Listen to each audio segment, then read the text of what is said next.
The Supreme Pontiff of Hinduism, SPH, Bhagavan Sri Nithyananda Paramashivoham, is the reviver of KAILASA, this ancient, enlightened Hindu civilizational nation. KAILASA is an unbroken cultural, religious, historical, civilizational, and sovereign continuation and revival of multiple of these historical Hindu sovereign states and Hindu ecclesiastical entities.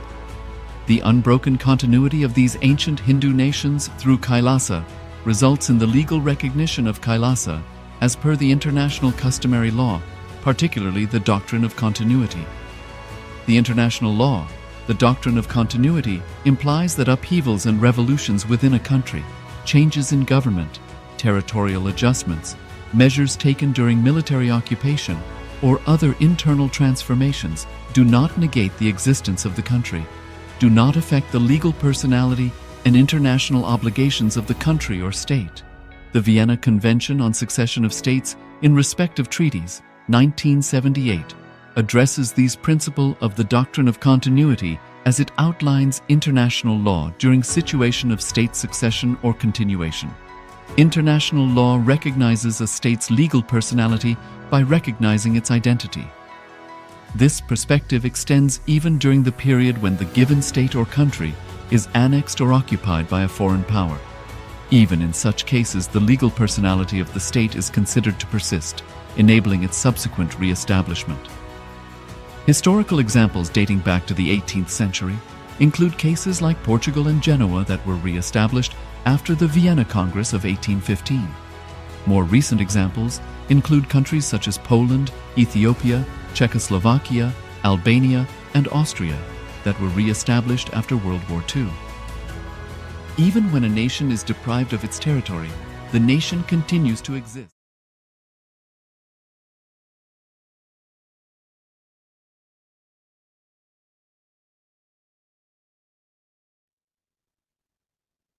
Nithyananda, to all the participants, we all just had a wonderful vision of Bhagavan Veerabhadramurti manifesting in his very embodied form, the Supreme Pontiff of Hinduism, Swamiji. How did each of you like the darshan, and how did each of you experience? What did each of you experience? Can each of you post in the chat? Nithyanandam, James Michael Beraya, Chandrasekharaya. Each of you can post. Ma Dhanalakshmi, Ma Dasi Wong, Ma Sumati Shanmatan. Each of you can post. How did you enjoy the darshan today? How was the darshan for each and every one of you? I request all parents to post. How was it? How was the darshan for you, ma?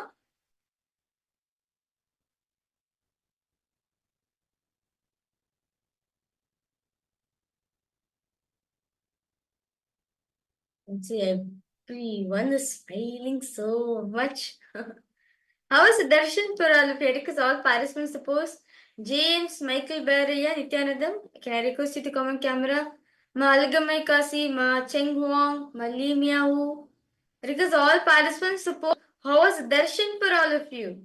It was awesome, ma. Very good. Very good. Awesome. Okay. Ma Gabriel Harris, Nithyananda man, nice to see you. How is Aya? How you and Aya?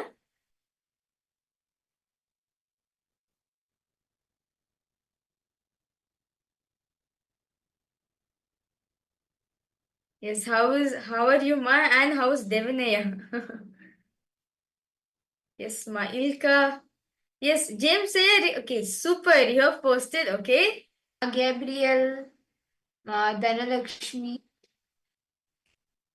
How did each of you love the darshan? Okay, we are. Ma, that's fine. Ma, Gabriel, no problem. I share you.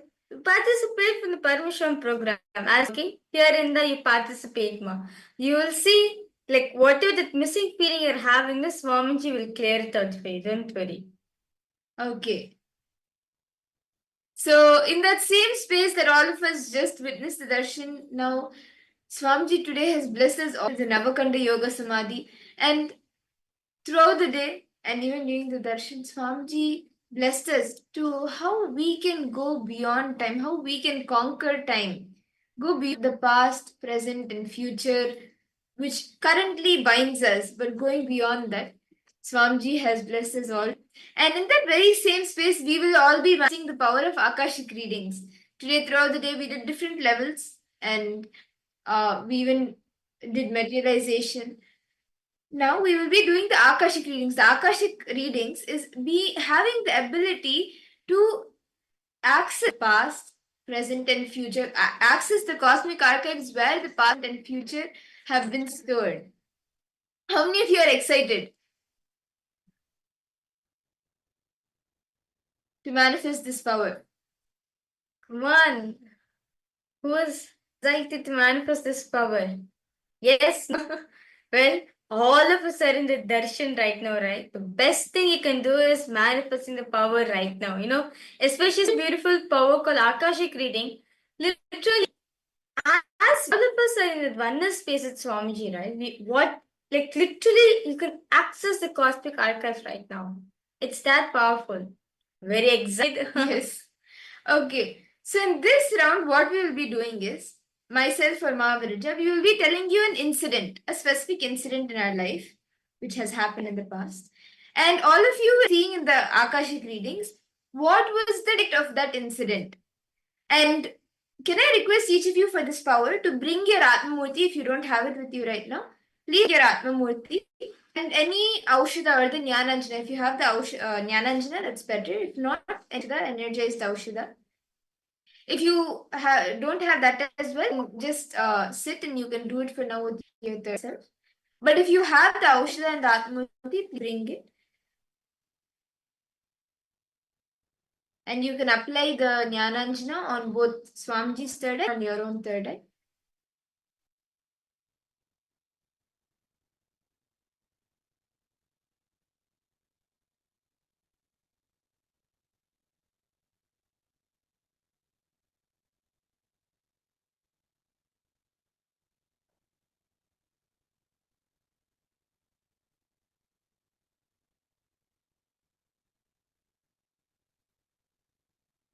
Okay, so I hope you have been able to get your Atmamurtis and you have been able to apply the Jnananjana or the Aushada on your third eye and on Swamiji's third eye.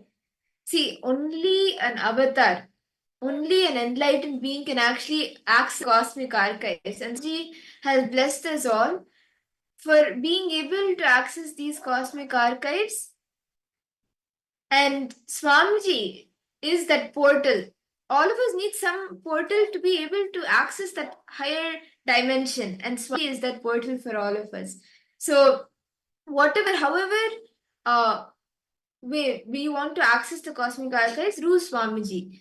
That is why, for this power, the answers to see what's there in the Akashic readings, you will be seeing it through Swamiji's form, in his Atmurti. And the answers, or like the Akashic records, will be revealed to you in golden letters. And you don't need to worry about any barriers, because the best part is any power manifestation, it appears to you in the language that you are comfortable with, in the language that you understand. If you're comfortable and you know, it will appear to you in English. It may, if you're comfortable in Sanskrit, it will appear in Sanskrit. If you're comfortable in Tamil, it will appear in Tamil. Even if it may be stored in Sanskrit or Prakriti or any of the old languages, in any language, for you it will be revealed in the language that you understand. So now, once we give you the incident, when you're scanning the date, please write down only whatever is shown to you in golden letters on the Atmamurti, on Swamiji's form. That is direct revelations from the Akashic readings. That is one way you can see, okay, this is coming from the Akashic record. That's one way you can find. So, shall we start now? I hope each of you have the items ready, the Atmamurti and the Jnananjana. Are all of you ready? If you can put it in the chat. Ma Harleen Gomes, Ma Yognana, Ma Julisila, Ma Tanya Devane, Ma Ilka, Ma Sivong, Ma Dhanalakshmi, Ma Maluhya Mauna, Ma Gabriel, Ma Parama Shanta Swarupini, James Michael Beraya. Okay. I hope all of you are ready. Start.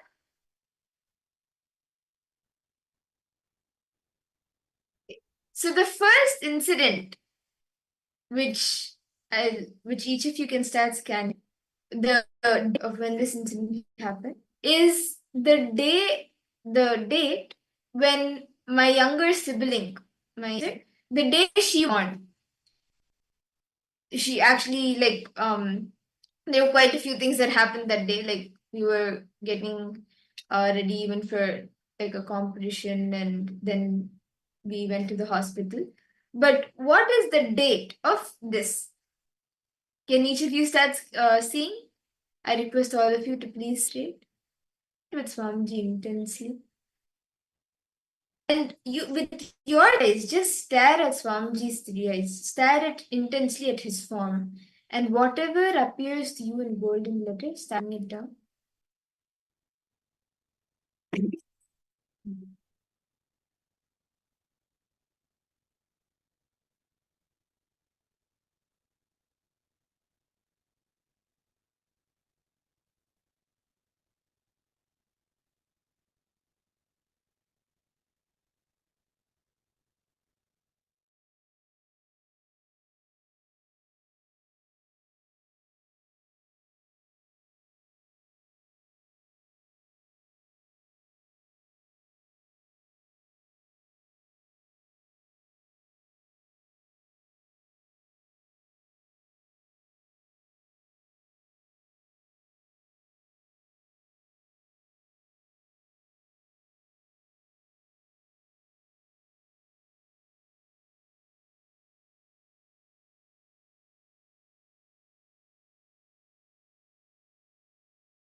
Yes.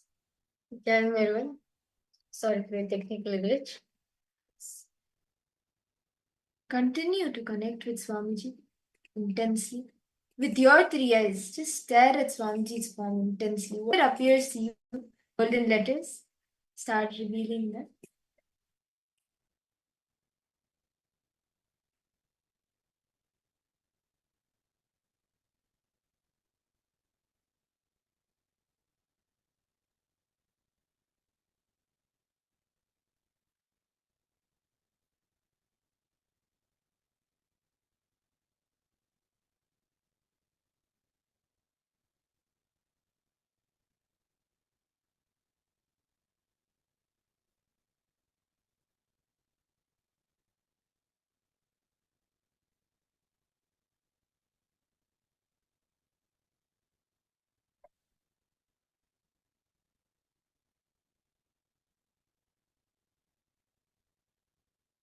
Okay. So let's now start verifying the answers. October 18, 1978. Okay. How about the rest of reference? Ma Gabriel, what did Swamiji show you, Ma? And Ma Priya, what did Swamiji show you? Ma Sumati, Ma Yogananda Rupini, Tanya, Ma Tessa. Yes, I request all participants what Swamiji show for each and every one of you.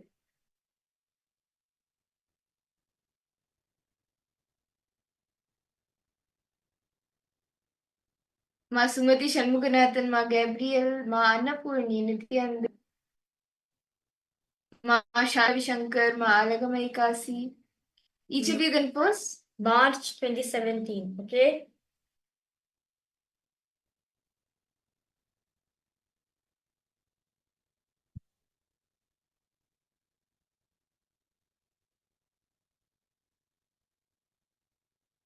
Come on, each of you can post. What did Swamiji reveal to you? What did you see in the Akashic records? September, okay. I kept seeing kids happy and playing. Okay.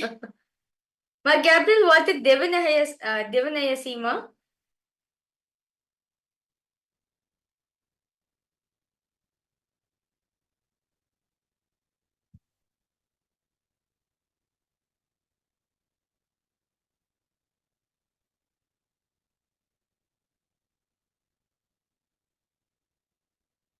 Come on, any other answers?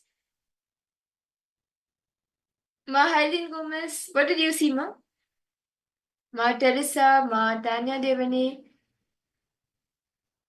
Ma Alicia, Ma Yoganand Rupni, Patrick Painisaya, Nithyanandam. Each of you can post. Okay, no problem, Mama Gabriel, no problem. Okay, so let's now verify the answers.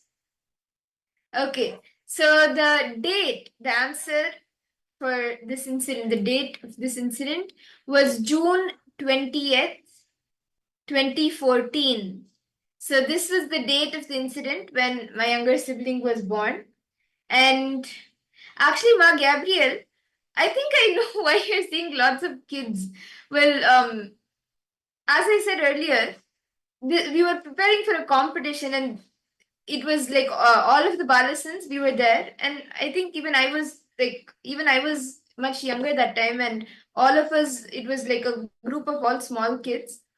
And my entire memory of that day was we were practicing for the yoga competition. Like it was a group of about 20 of us, and we were practicing for the yoga competition. All of us were small only. And it was quite fun. It was like the first yoga competition that we were preparing for, or the first competition we were preparing for, as the next day was International Yoga Day. And we were preparing, and then I got a call to go to the hospital for the delivery. So like that's my entire memory of that day. And you're seeing lots of kids, like lots of kids were there. It was about a group of 20 of us practicing, and of course around us even the other balasans were there, and kids were there. So that's good. You saw more detailed the incident itself. Okay. Yes, that's great. Okay, shall we do another round? Okay, that's nice. So Erica's all okay now. So I'm going to be giving a date for all of you. So I request all of you to scan and reveal the day I joined Gurukul. The day I joined the Nithyananda, the day I joined Gurukul. Yeah. So let's all start. My Gabriel. Okay. My Gabriel, why don't you ask KAILASA to come? Like it'll be nice, like all of us to sitting together manifesting personally. He also will feel the confidence within himself.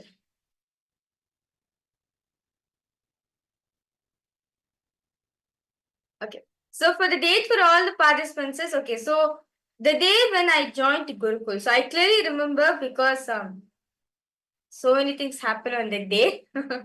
So I request all participants now to scan the exact date. Which day did I join the Gurukul?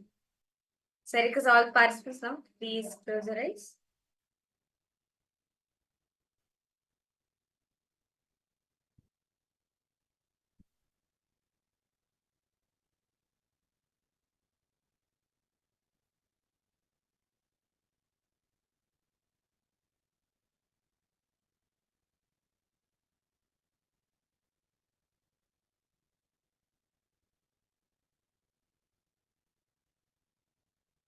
Then start chanting the Mahabhakya.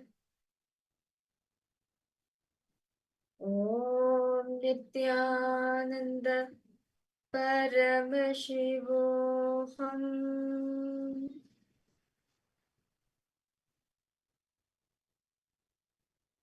Om Nithyananda Paramashivoham Om Nithyananda Paramashivoham.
Intensely chant the Mahavakya, connect to Swamiji. And whatever is revealed to you in bold and letters, start revealing that.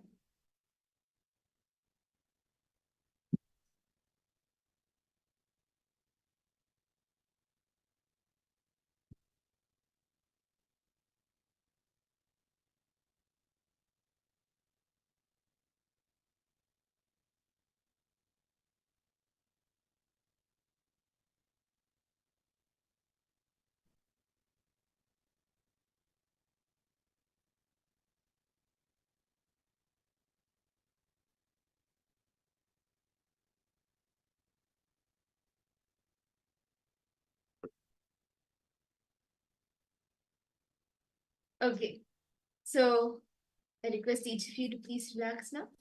And you can post your answers in the chat. What did Swamiji reveal to you? What did you see in the Akashic records? Okay, James Michael Beraya has put September 16, 2016. Okay. Ma Gabriel has put, Ma, were you 5 years old when you joined? Okay. 3rd May. Ma Gabriel, why don't you scan and see?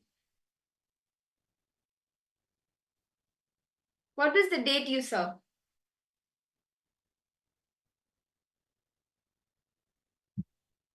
Or did you see any other details?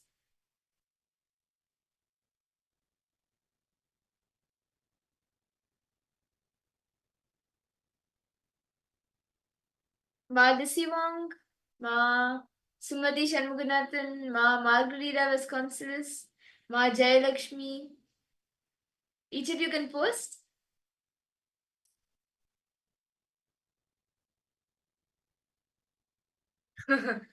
You saw me, but very little. Okay.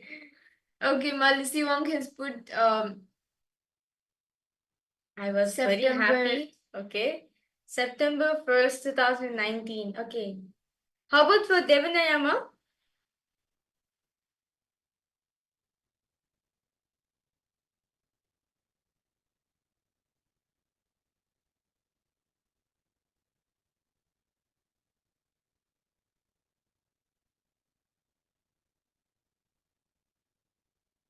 Oh, Okay. no problem. No issues. Okay. So, let me reveal the answers for all the participants. So, the day I joined Gurukul was 20th August 2012. So, I was 7 years old at the time. So, 20th August 2012. And I could understand why James Sayer was able to say 16 because it was on the 16th I landed on Adi Kailash. I mean, like the 16th, on 16th August, I landed in Adi Kailash, and 4 days after the Tuni, I joined the Gurukul. That's nice. Okay. Shall we do one more round? And okay, yes, I was Yes. really small. Yes, I was really small at the time, and I was 7 years old. Yeah, like actually, we had like a age period, like from which time to which age to which age you should be in Gurukul. So at the time, the compulsory age for you to join Gurukul was 7 years old. So immediately, as soon as I turned 7, my mom said, "Come, let's put you into Gurukul. You're not going to continue school outside anymore." So she put me into the Gurukul. Okay. Yes. Okay. So now, can I request all of you now to let's do another round. Okay, so let's do one more round. Okay, I request all participants to pose. Okay, I request all of you to scan and reveal what's Ma Madhura's age right now at the moment.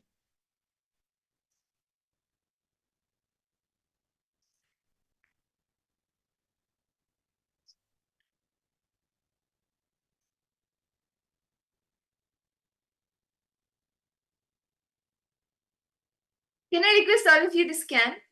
What okay, what was the day before I joined Gurukul and what happened?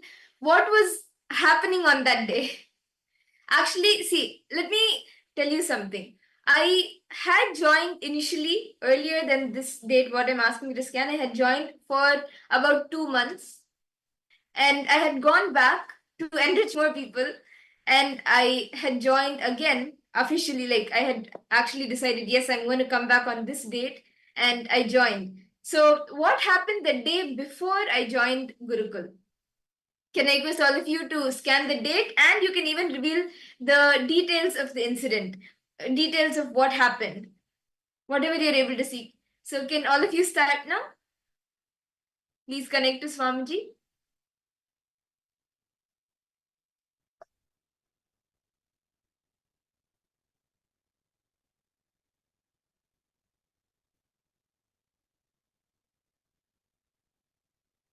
Whatever is revealed to you in the Akashic readings as golden letters on Swamiji's form, you can put that.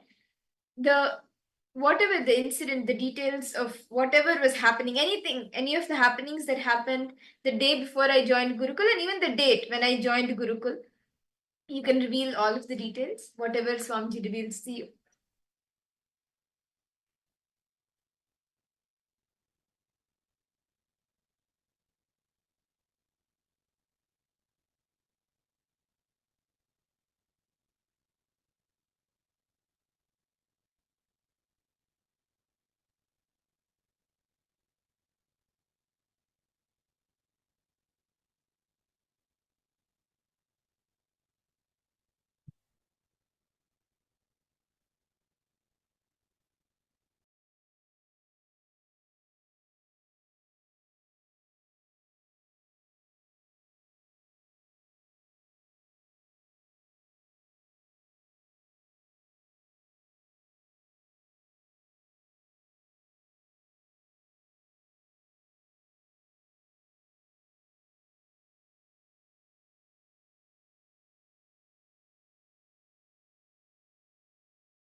I never knew why.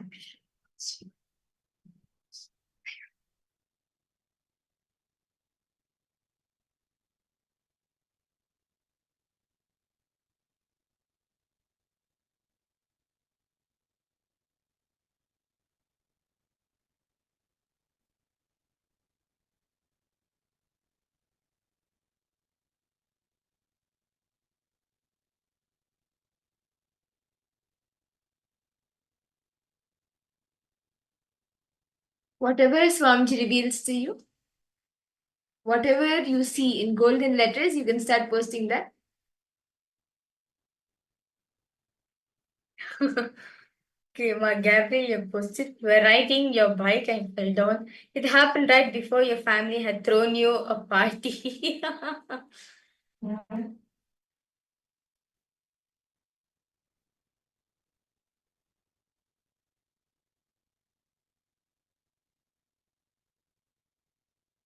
Shiva Temple Darshan, okay.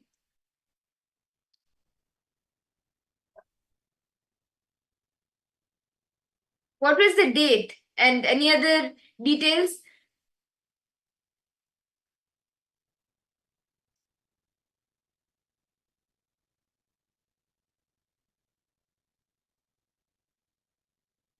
Okay.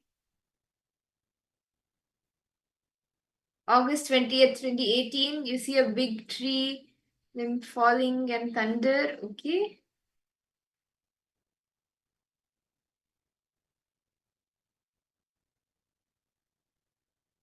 What else? Ma Gabriel, James Aya, then Ma Lissy Wong. What do you see? Each of you can start posting your answers. Okay, this is exciting. Ma prerequisite SUPREME, what did Swamiji show you, ma? 15th of July. Okay.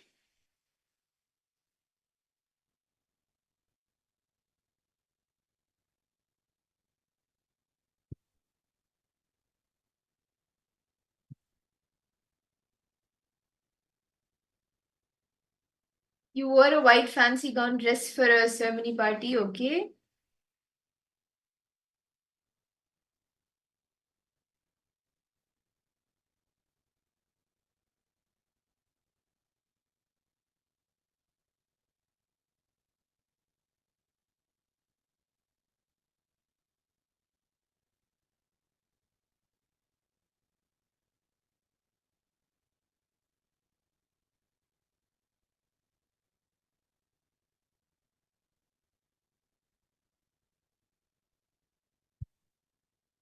Come on, any other answers? Before I reveal the answer, this is quite interesting. All the answers.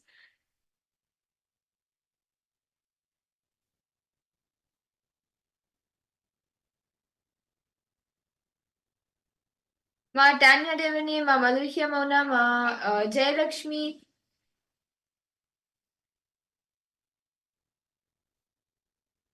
Ma Priyatma Swarupini.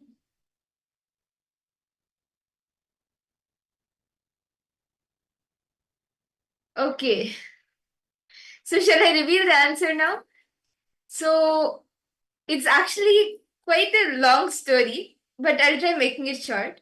The date was February 2nd. February 3rd, I joined, and February 2nd, 2013, I had joined.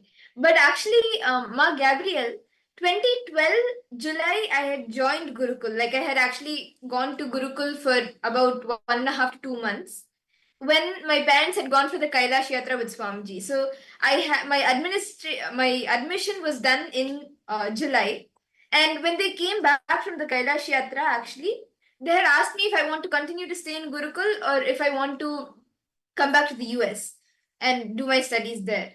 And I had told I loved Gurukul, so I was like I want to stay in Gurukul here, but I haven't told my friends in US. So I'll come back to US, I'll tell them about Gurukul and that I'm coming to Gurukul and maybe even ask them to join. And then I'll come back on February 3rd.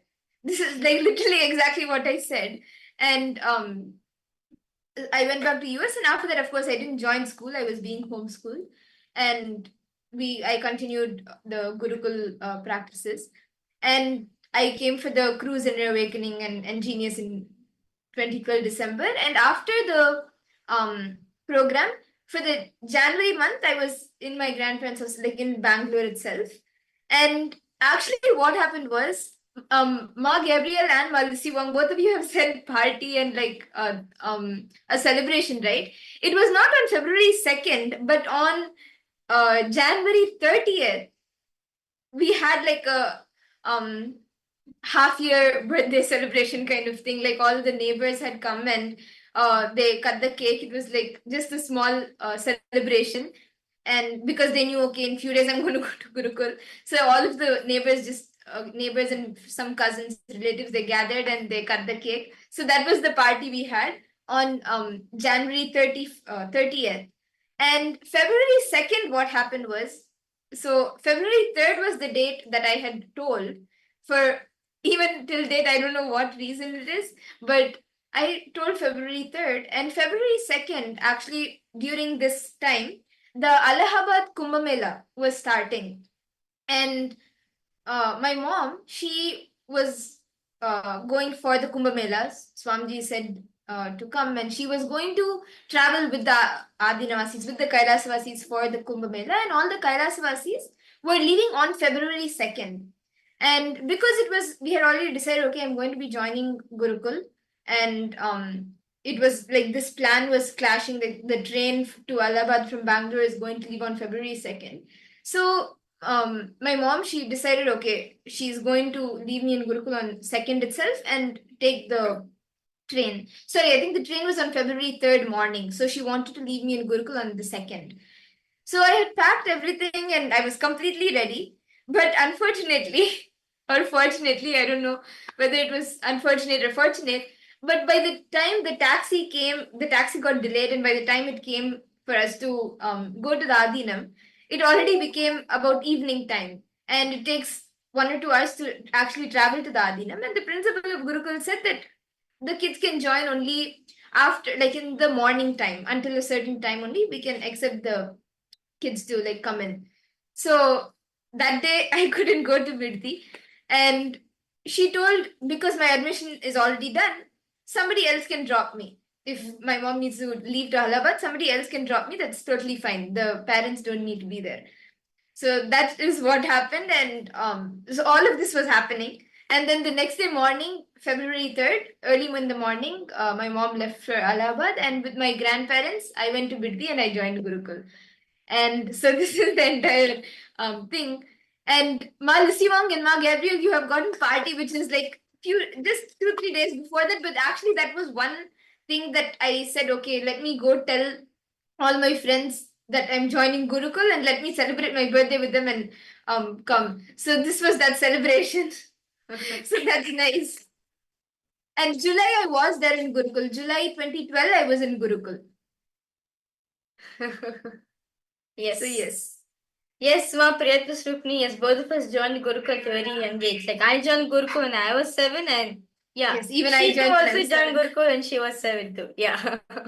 From then on, we have been growing up with Swamiji. Yes. Okay. So now shall we all had a very exciting power manifestation. I was very excited. And now shall we all enter into the next session of the day in that same space? Actually, start playing with the power. Now that you all of you are initiated, and you even can, like Swamiji has initiated us all into Navakara Yoga Samadhi, and how we are learning how we can conquer time, right? So start playing with this power. You can partner up with your friends or your family members, and you can just get random questions and start seeing the Atmurti and manifesting the power. You can start playing with the power. Ma Gabriel, you're actually getting like more deeper into the incidents of what happened. Yeah. Yes. So with this, let's now move ahead to the next session, where Swamiji is going to be deeply expanding about time-space continuum. Well, sounds a bit scientific, right?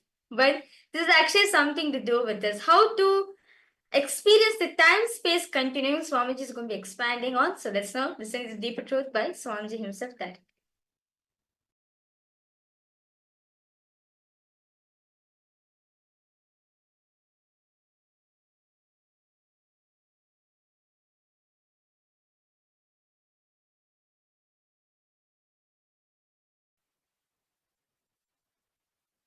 Very recently, modern day scientists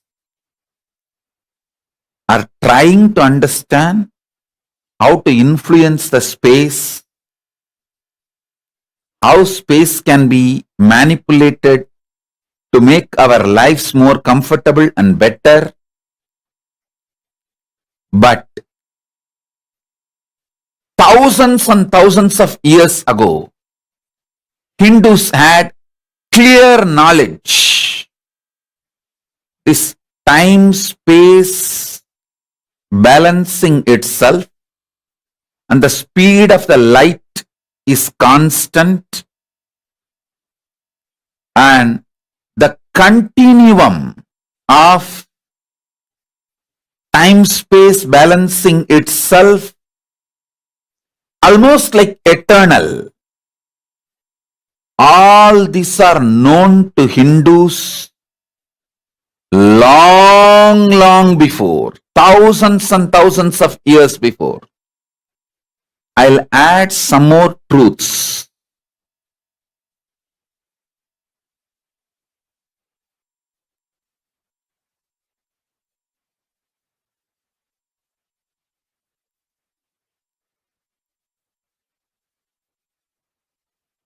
thoughts can travel using space as medium.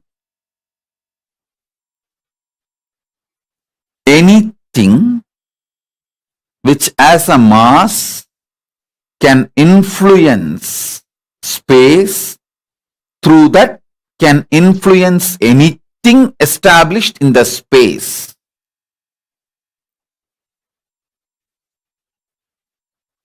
Let me be more clear and straight. Just through your thought, power of cognition, the power of your inner space, Chidambara, you can influence anything established in the space, whether sun or the moon or the universe or the black hole or the Big Bang, anything established in the space can be influenced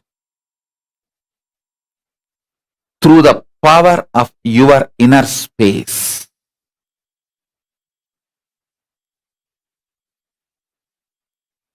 Contemplate on this. So understand, every dimension, when it enters into the lower level dimensions, it manifests intense power. Now, I want you to understand,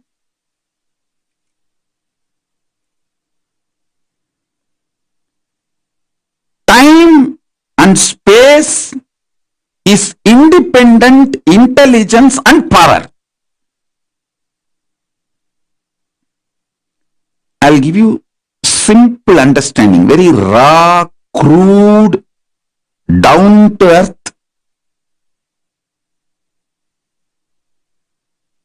simplest understanding.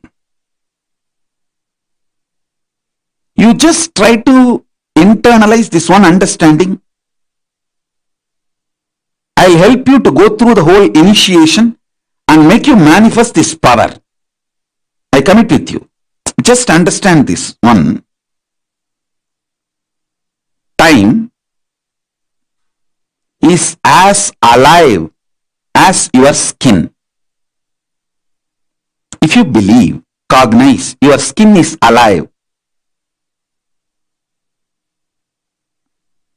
If somebody massages your skin, you feel good. If somebody cuts it, you feel bad, pain. How much your skin is alive, that much, I should say little more than, much more than that, time is alive skin of the cosmos. Listen, where your skin ends, the skin of the cosmos, which is called time, starts. Actually, your skin and the skin of the cosmos both always touch each other. You can't be away from cosmos. Understand this?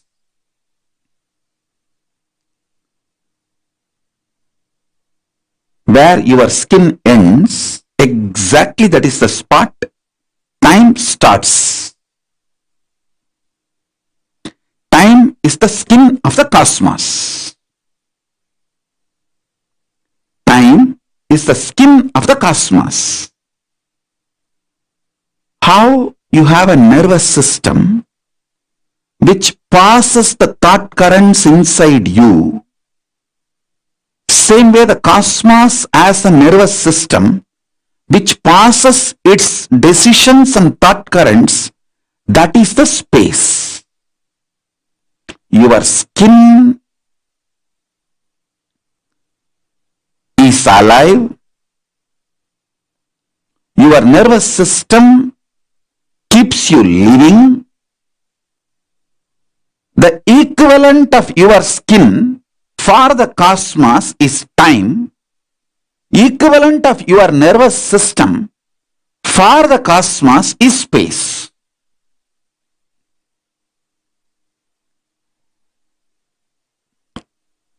Anybody who has a background in Vedas, Ayurveda,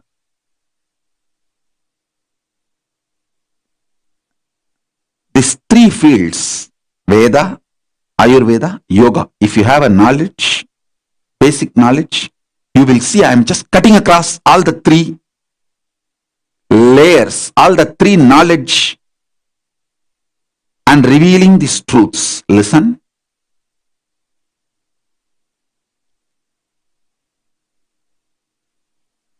The cosmos skin time, how you inhale and exhale through your skin decides your aging or anti-aging. You can see I am continuously anti-aging, means growing younger and younger.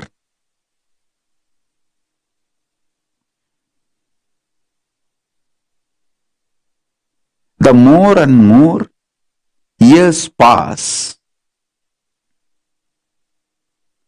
the more and more my ability to be in samadhi and manifest the higher and higher energies and dimensions is exploding.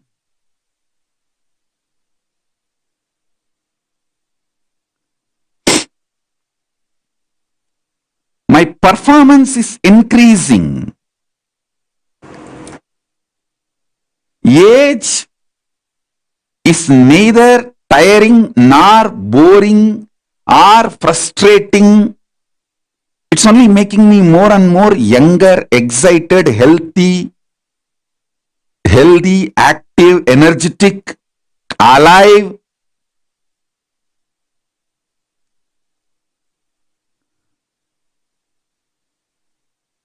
I'm actually feeling excited.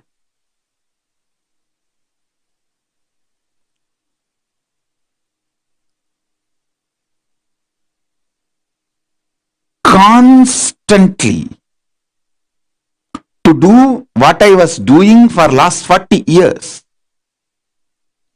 At least last 25 years we have a document. The same type of webinars, classes, initiations, spiritual work. We have 25 years of photographic, videographic documents available. And still I may be doing 100 more years, at least. Maybe more, but at least 100 more years. But I am not at all feeling tired or bored or even thinking that, oh, same thing I have to do again, 100 more years. No, I am only more excited. How many more new things I am going to bring it out to the world?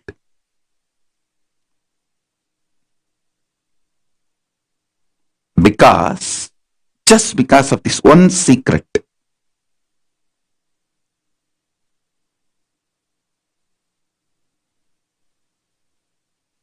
Listen to this secret.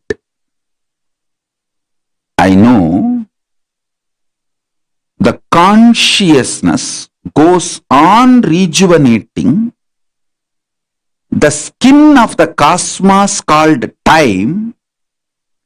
That rejuvenated skin time is entering into my skin and constantly rejuvenating me. Listen. Your yesterday morning 4 o'clock and today morning 4 o'clock is not same. Stop getting this idea of monotonous. There is nothing called monotonous. Every second, the skin of the cosmos called time is fresh and it enters into your skin, makes it fresh. I constantly inhale the cosmos skin through my skin, cosmos' nervous system into my nervous system. You can can use the word cosmos or God, Paramashiva. See, Paramashiva's skin is time. Constantly inhale Paramashiva's skin into your skin. Paramashiva's nervous system is space. Constantly be inspired by the space of the Paramashiva in your space.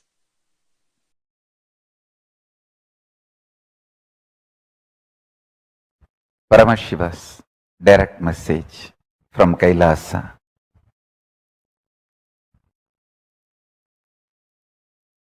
The dimension of Chidabhasa of the universe, where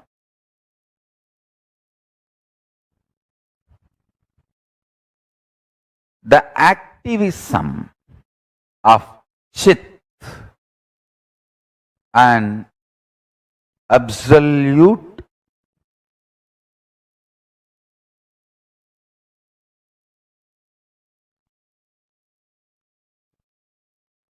pure existential reality of Chit.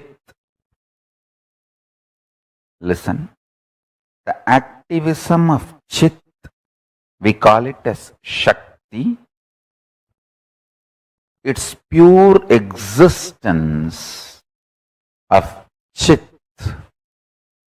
is called Paramapurusha.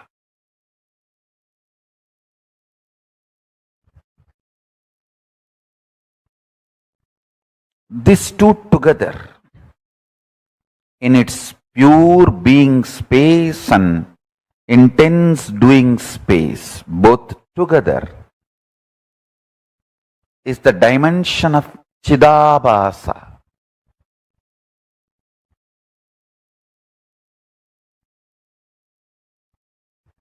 That space of Chidabhasa is the source of all these 5 dimensions of the universe: length, breadth, depth, time, space. Because modern day scientists are trying to use 2 different words, time and space, I am also using the same way, but in reality, time and space is a single sheet. One edge is called time, another edge is called space. There is no watertight compartment or clear fourth wall built between these two. As I said, for some people, that same 100-meter cloth, 70-meter will be time, 30 will be space. For some, the 30-meter will be time and 70-meter will be space. That the time, space, both are same sheet. Imagine. I can even use the word sheath. Avarana. S-H-E-A-T-H. Sheath is also apt word. Please understand. This time and space continuum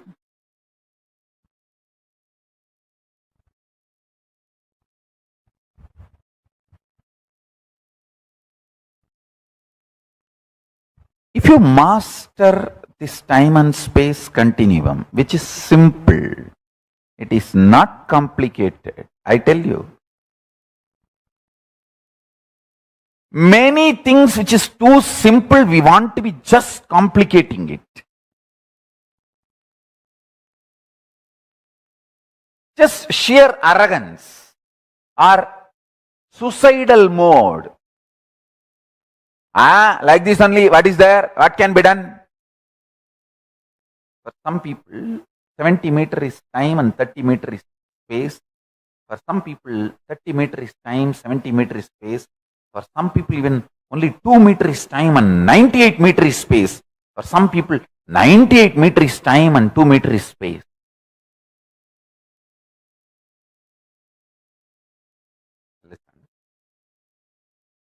when the length dimension starts manifesting its possibilities in all its multiple level, it gives birth to breadth dimension. When the length dimension and breadth dimension both starts manifesting all its possibilities in multiple level, it gives birth to depth dimension. When the length dimension, depth dimension, breadth dimension, all three starts giving birth to all the infinite dimensions of them in multiple levels, in all possibilities, spontaneously and simultaneously, they give birth to the dimension called time. When length, breadth, depth, time, all four starts exploding, expanding, simultaneously, spontaneously, manifesting all its possibility in all dimensions, it gives birth to the dimension called space. Understand?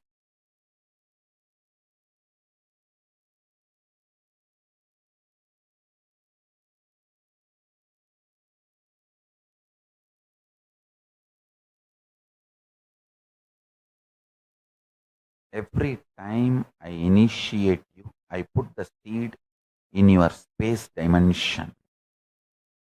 So it just occupies your whole being and starts manifesting.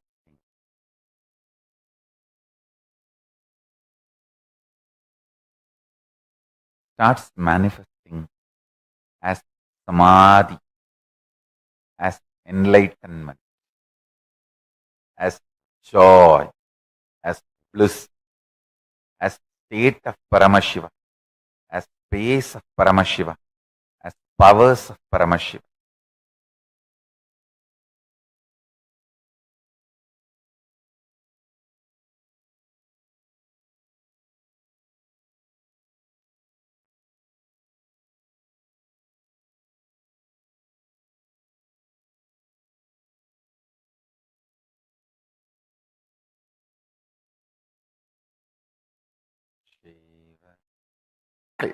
Understand? Length functions in length. Breadth functions as breadth. Depth functions as length, breadth, depth. Time functions as circle. Space exists, does not function, but can be winded up into consciousness, chit. Devi, Parashakti, Prakriti, she is established on chit and manifests like Parashakti is sitting on Paramashiva's lap.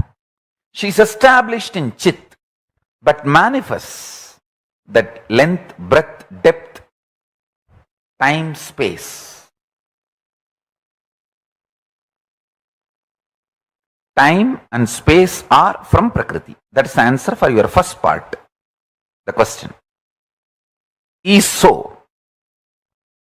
The second part of your question, which is having more sattva guna? I should say, space is absolute sattva, but don't start judging time as something lower than space. Sometimes you need little rajas and tamas for circling. See, time has its purpose to exist. It has its own purpose. So to complete its purpose, it needs little rajas and tamas. So don't judge. First thing, drop this neo-Vedantic stupid ideas of tamas and rajas are something lower than sattva. Understand? Sattva is needed for your higher level of existence. But you are not expected to hate Rajas and Tamas. One of the major binarification of great Hinduism is done by this modern day Neo-Vedantis Max Mullerian translation. See, you need sattva, you need to be established in sattva, but you will never be established in sattva if you think rajas and tamas are something lower than you, because anything you think is lower than your need, you will continuously be hating and fighting with them. Indirectly, you will be developing more and more rajas and tamas in the name of love for sattva. Understanding sattva's need, understanding the place of rajas in prakriti and place of tamas in prakriti makes you intelligent sattvic being. Do not make this binary, subtle assumptions which even you don't spell it out to you. This question, Tamal Tarun, please understand, this question has an underlying contempt about tamas and rajas. I know you love me too much and we have a beautiful, very sweet relationship. That is why I am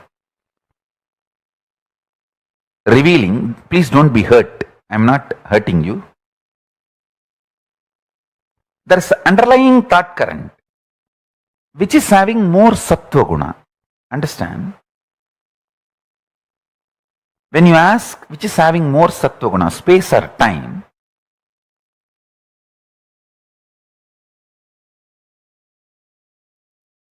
relationship between time and space externally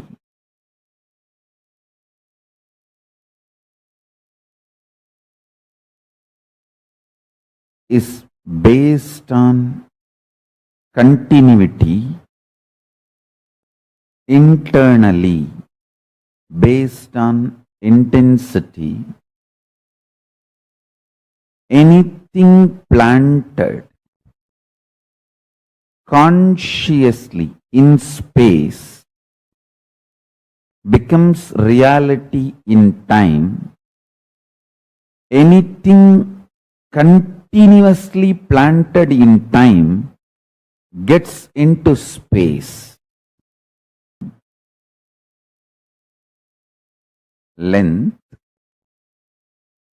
by its infinite possibility multiplication. Listen.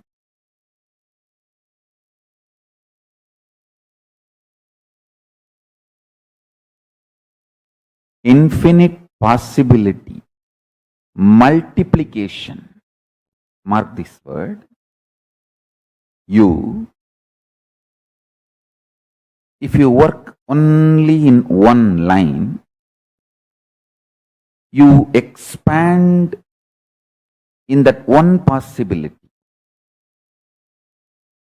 But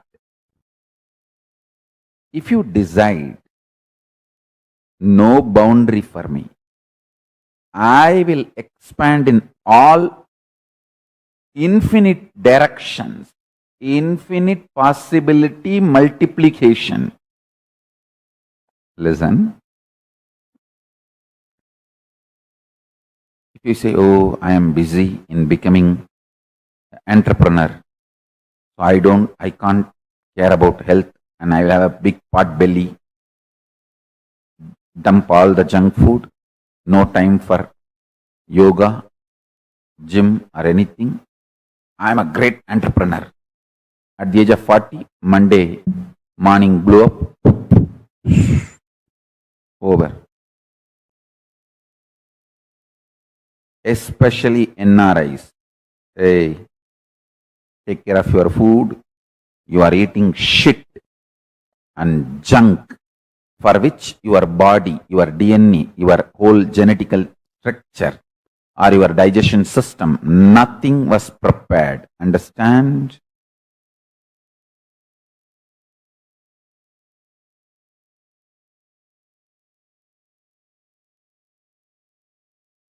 NRIs, mark my words, less you eat, more you will live long.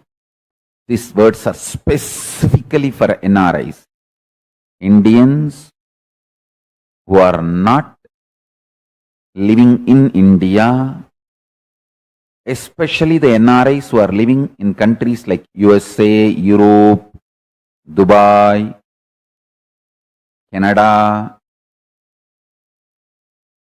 Listen, you have too much of junk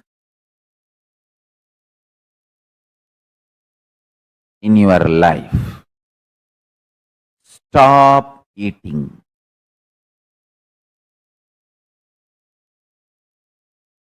As much as possible, reduce eating. Find some excuse to stop eating. You call it Pradosha Vratam or Ekadasi Vratam, whatever Vratam, Nirahara Samyama, but stop eating. You will live long, healthy.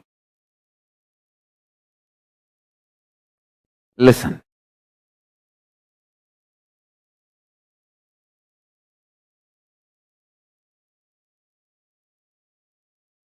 If you work only on one line, you are expanding only on that one possibility. If you decide, I will expand in all my possibilities, the multiplication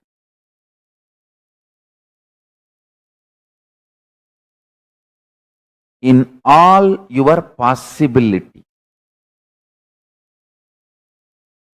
It is possible. First understand, it is possible.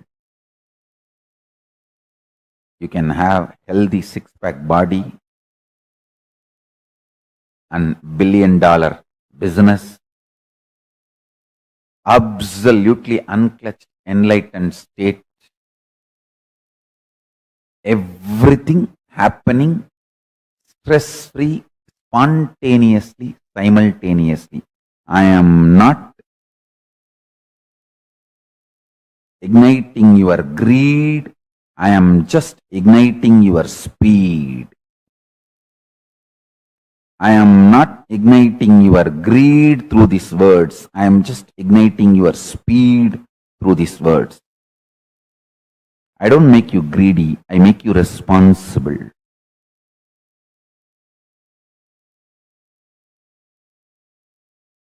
Listen.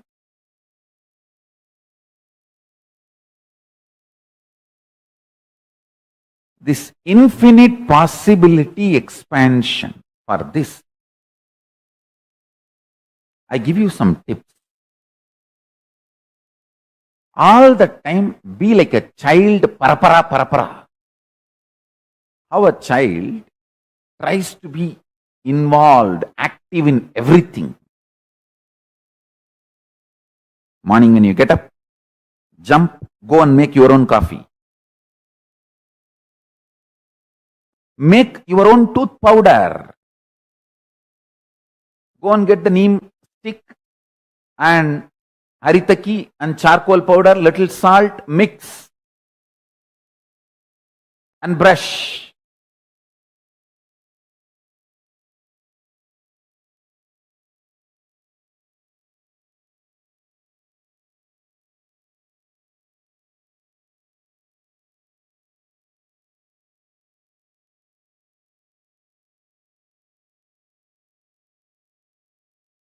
learn to pluck your own flowers and do puja, more and more things become alive, bubbly. Make garlands. Don't tell me, oh, I have a $1 billion business. I don't have time to make garlands. Instead, Swamiji, I will make enough money and give garland in gold itself for you. Please have that. Let me focus. Let me be intelligent and be smart. I'll make $1 million and make a golden mala flower garland for you and offer it. Why don't you accept that? That is more productive for you and Kailasa for world than me plucking flowers every day. If you calculate, it's half an hour time. In half an hour per day, I make $100,000 deal, and half an hour I have to make everyday garland and put it on you. If I spend the same half an hour, I'll make a $1 million deal and make a beautiful 10 kg gold haram for you and offer it. Why don't you accept that?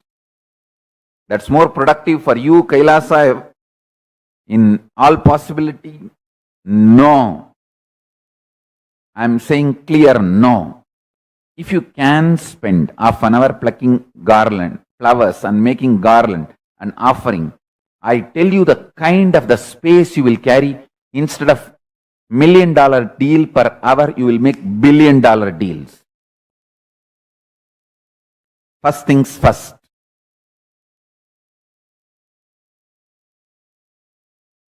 You may be capable of billion and making million because you are not making the garland with your own hands. More and more hands on. I tell you, only first 1 month it will feel very difficult. Now you have enough time for the first 1 month trial and error. That is why I am saying past has influence over your future only if you are consciously choosing the same taste, or not choosing anything and lazily lying down. Even if you are lazy, the past will automatically repeat because of its very own heaviness on your inner space, chit. So listen.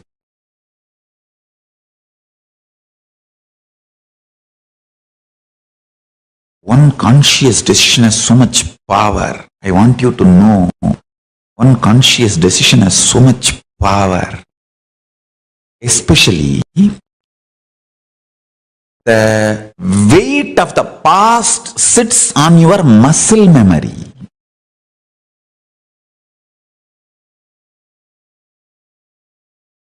Power of decision is in your biomemory. So, when you leave the body, the weight of the past drastically reduces.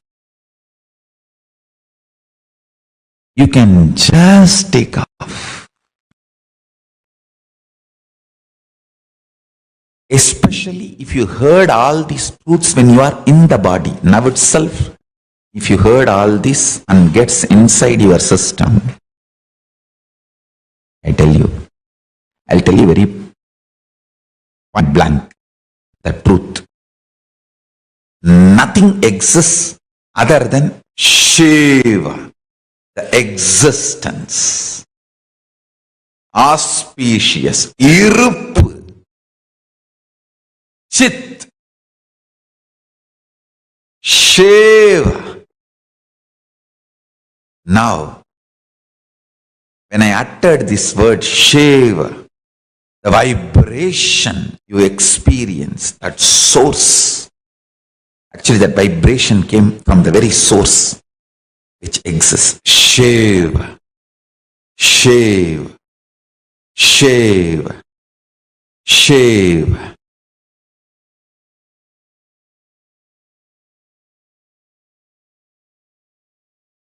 Shiva, Shiva, Shiva, Shiva, Shiva, shave. If you need, record it in your mobile phone, keep it as a ringtone. Shave, shave, shave, shave, shave, shave, shave, shave, shave, shave, shave, shave, shave. That source of this vibration, only that exists. And if you start liking this vibration, liking the source of this vibration, which is auspiciously present forever, auspiciously present forever, only that exists. Out of that only you make your body, like how the clay toy you make. If you have done any doll or toy or Ganapati with clay, how you make the clay and take the clay and make whatever you want. Like that, that Shiva, you take that Shiva and start making whatever you want.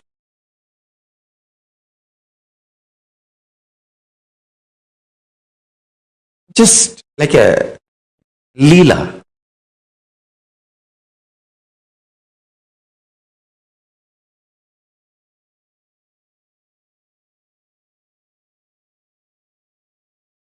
One thing I want you to know deeply, you have extraordinary willpower and energy than you can imagine. Listen. Extraordinary power than you can imagine. All the impossibility, suffering, suffocation, self-torture, self-doubt, self-hatred, self-denial. Oh, I can't do this. How can I do this, Swami? Morning itself we started telling that I have too much power. Now at least I was little peaceful. Now knowing that I have too much power and I am not able to manifest, I have a guilt also. My life is getting more complicated with all this DHT. You may have all this confusion. My responsibility is telling the truth as it is to you. That's it. I am telling you, listen. All this SDHD, frustration, guilt, all of them will lose power over you when you decide consciously declaring, because consciousness is from the plane of bioenergy. All patterns operate only in the plane of muscle memory. Listen carefully. Muscle memory is one plane. Biomemory is second plane. Bioenergy is third plane. Muscle memory is lowest. Biomemory is next, higher. Bioenergy is highest. Conscious decision is from bioenergy.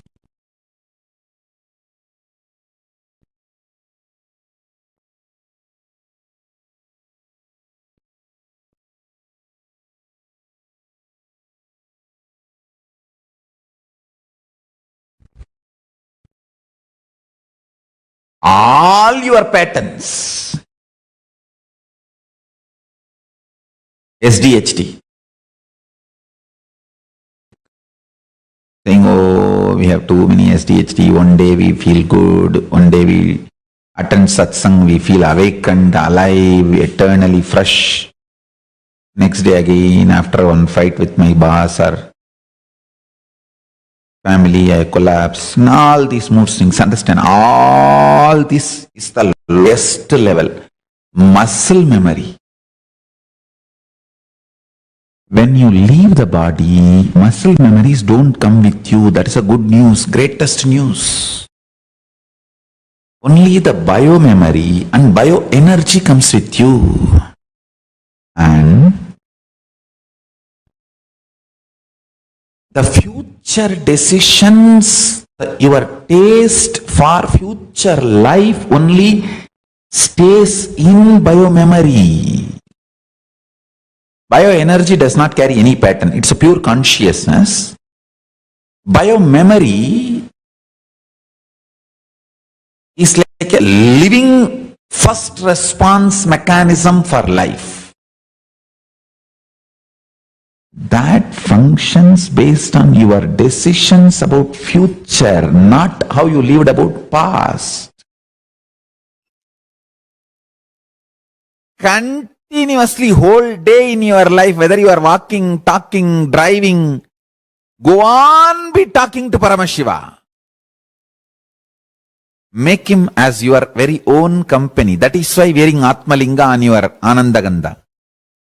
Wear the Atmalinga near your Anandagandha, below the heart center, above the navel. That is the area. Exactly where I am having this kandi. This is where the Atmalinga is supposed to sit in you. Below the heart, above the navel. Wear the Atmalinga in your Anandagandha. Always. It can be vertical or horizontal. That is not a problem.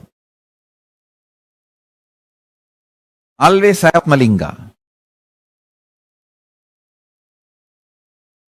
I tell you.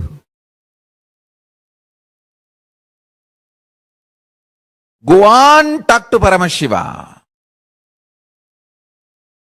Many people are sending messages that their Atmalinga is little damaged when they are handling and they are feeling very incomplete and worried about it. Be very clear.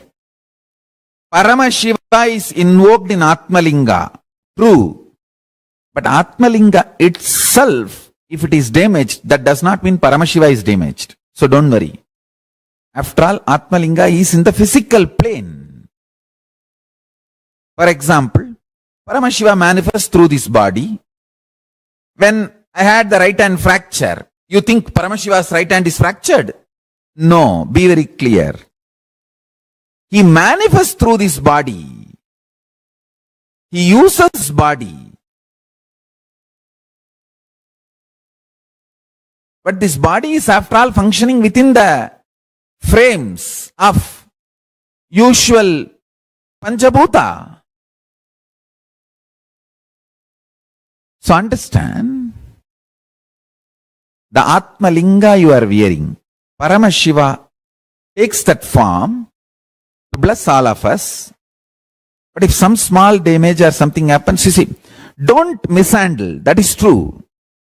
But accidentally if something happens, don't worry about it. It is not subject need to be worried. Have your Atmalinga exchanged, get new one. I request sincerely all of you to be very sincere and protective about Atmalinga. But if something happens by accident and you break it or damage it, Paramashiva is very clearly saying in Agama, you can have second Atmalinga. We have got the references. You can give this old one and get the new one. No problem. And you are not punished for that. After all, it is the linga, physical linga is within the Panchabhutas. The framework of earth, air, water, fire and sky. So understand. Always wear the Atmalinga and intensely converse with Paramashiva. I tell you, sometimes your conversations, answers you get, intuitions you get will become reality. Sometimes it will not become reality. Don't worry about it. Go on conversing.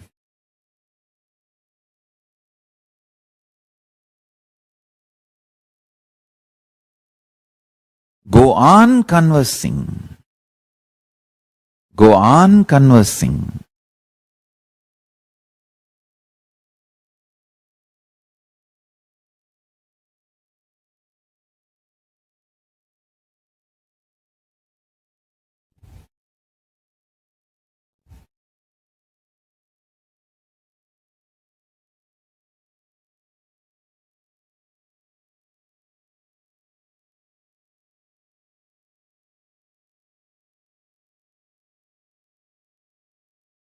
Go on conversing.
Bring intense energy in your conversation. I tell you, conversing Paramashiva, suddenly you will see becomes unbroken upasana and ajapa japa.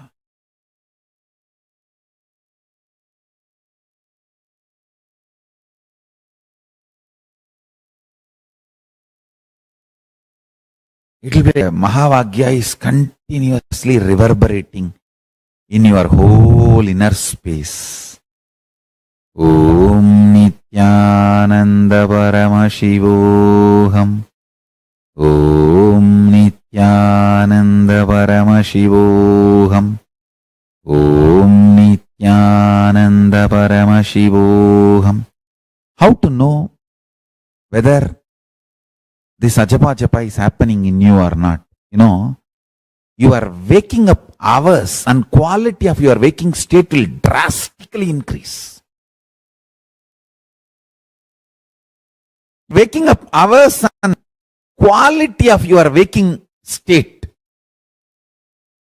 will drastically increase. The sleep dreaming, that whole time period will shrink like anything. And all the time you will feel alive, awake, fresh. You will feel like doing something. Let me do this, let me do that. Intense activism with eternal peace inside you. Intense activism with eternal peace inside you.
वन्दनं गुरुवन्दनं गुरुचरणवन्दनं वन्दनं गुरुवन्दनं गुरुचरणवन्दनं Nityanand गुरुचरणवन्दनं वन्दनं गुरुवन्दनं गुरुचरणवन्दनं Nityanand गुरुचरणवन्दनं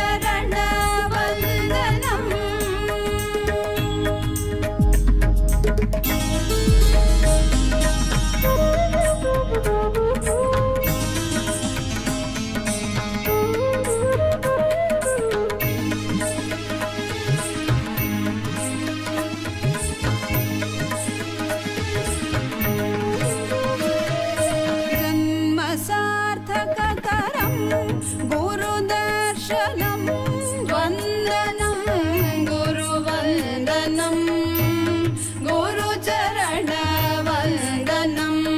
Nityanand गुरुचरणवन्दनं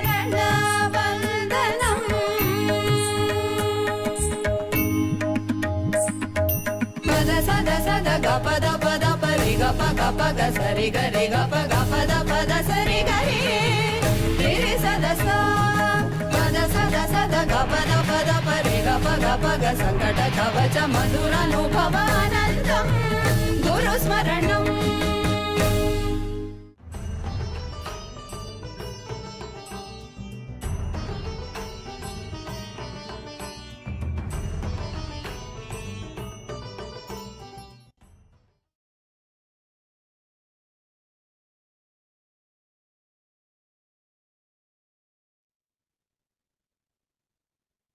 Nithyananda,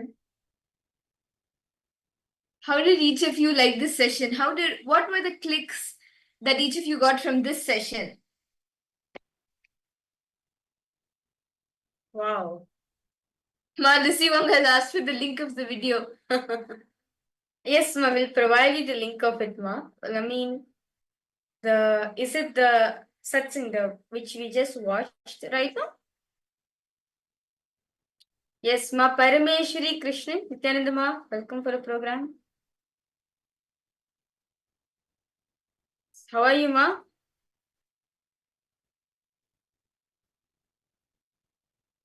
Okay. Yes. So what did each of you understand from this session? Okay. Yes. Thank you so much, ma. Nice to see you. Nice to hear that you're fine. Okay. So in this session, very beautifully, Swamiji spoke about time-space continuum, right? See, the space in which you are in matters a lot. For example, if you're in the space of love, you manifest the time-space continuum, you manifest the space in you. So you're understanding the space in which you are in at the moment. Okay, both the one with Shiva and the last, very powerful. Okay. Yes.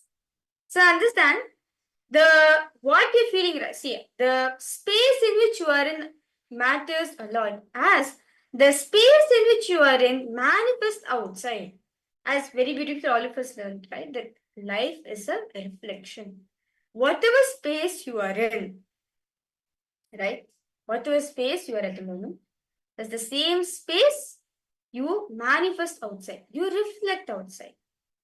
If you carry the space of arrogance, if you carry the space of ego, if you carry the space of violence, you manifest the same space outside. You manifest the time-space continuum.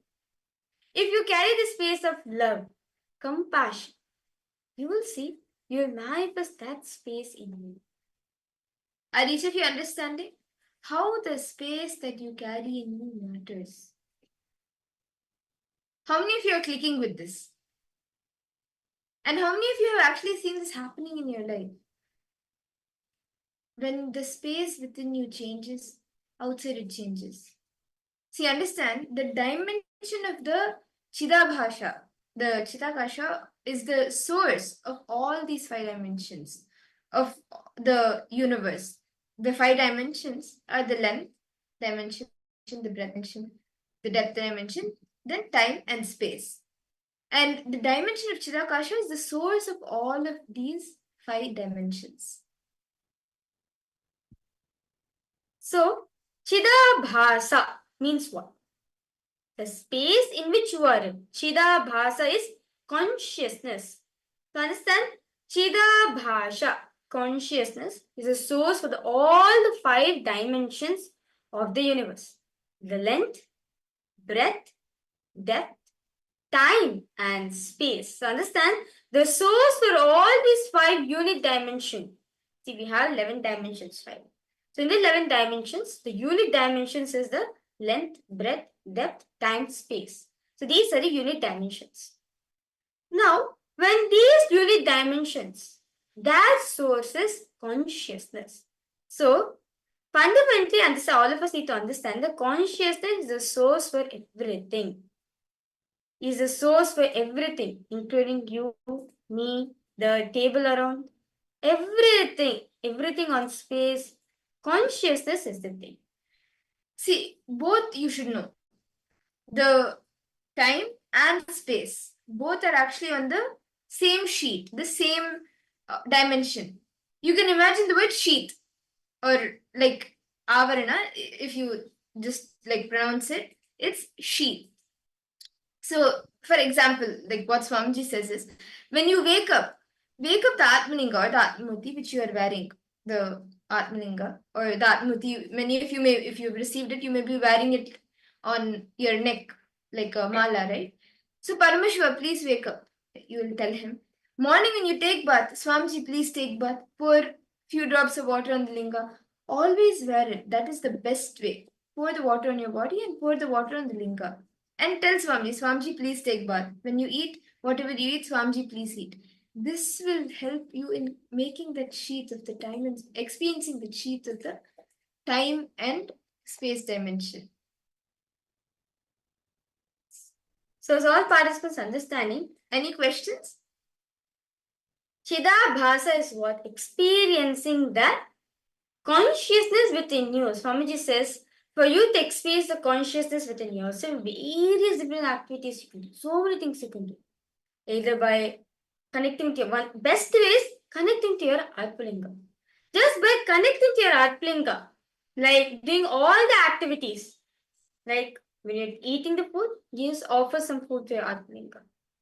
If you're taking bath, give your bath to your Atmalinga. From morning to night, all your activities, from the time you wake up your Atmalinga or your Atmamurti. And then when you go to brush your teeth and the Atmamurtis or the Atmalinga's teeth, like brush it. Then when you take bath, give it also bath. Give the Atmalinga also, give Paramashiva also his bath. Then when you do puja for him and sit with him, just that is your space with him. Then when you eat, feed him before you eat. Have that, Swamiji says, right, that all of us we are all prasadarians. So offer the food to him and have the prasada. That first have him eat and then you can eat. And then when you go sit for work, keep him with you. Keep the Atmamuti or the Atmalinga with you on your work desk. And throughout the day, keep him with you. And even in the night, put him to sleep next to you. That is the best way you can experience the Chidabhasa, the consciousness. So with that beautiful explanation all of us got of the Chidabhasa, the time-space continuum, let's now enter into the power manifestation.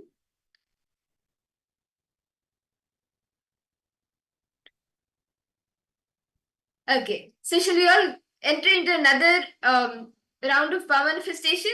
Are all of you excited?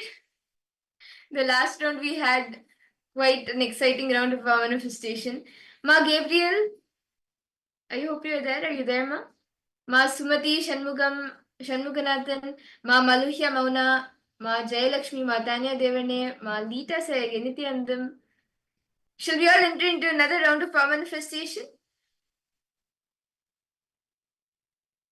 Ma Jayalakshmi has put yes, Ma. The quality of space is our love, compassion, etc. Likewise, which affects the time component, Ma. Yes.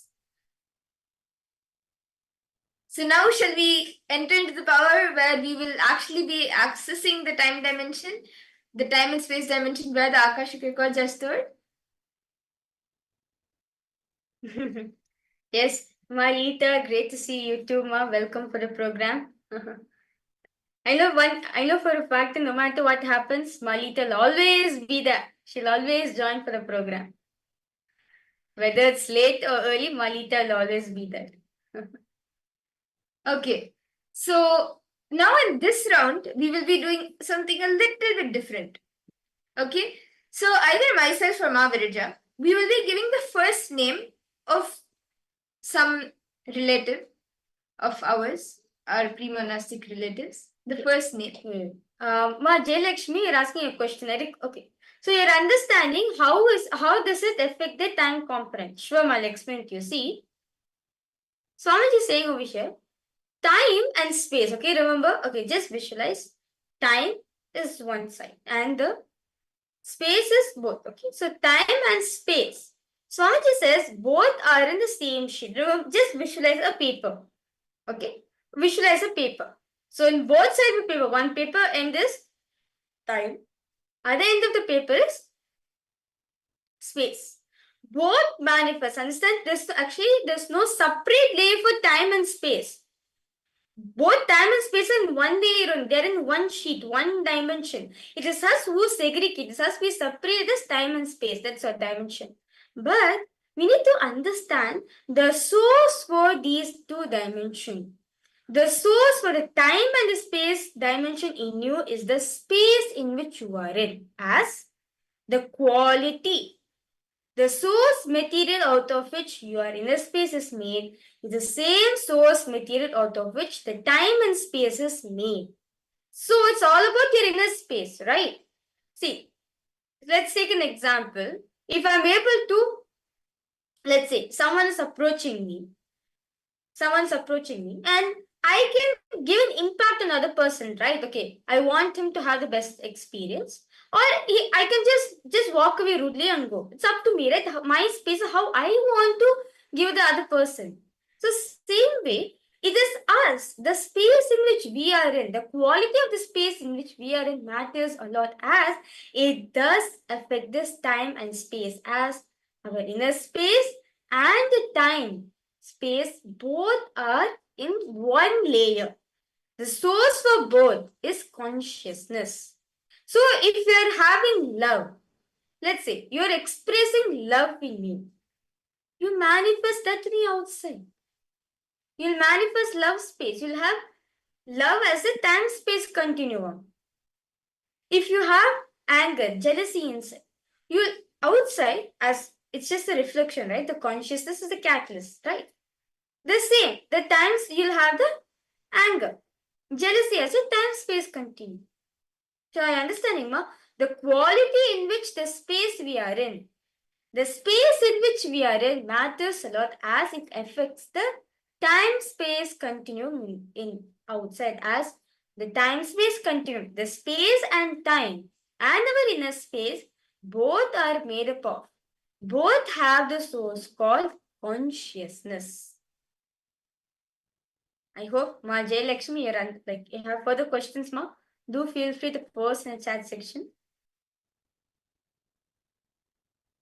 I hope that answers your question, Ma.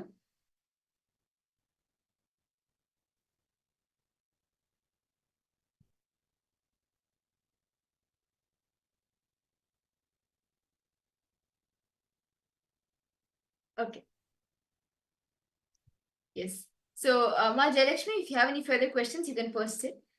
Shall we all enter into the power manifestation? We will be doing the Akashic readings. Are all of you excited? Ma Gabriel, Ma Lissy Wong, Ma Sumati, Ma... okay. So Suma, you're asking, so we don't need to bother about time. Yes, literally Swami said we don't need to bother about time. You just need to bother about the consciousness, the space in which we are in. As it's the time space.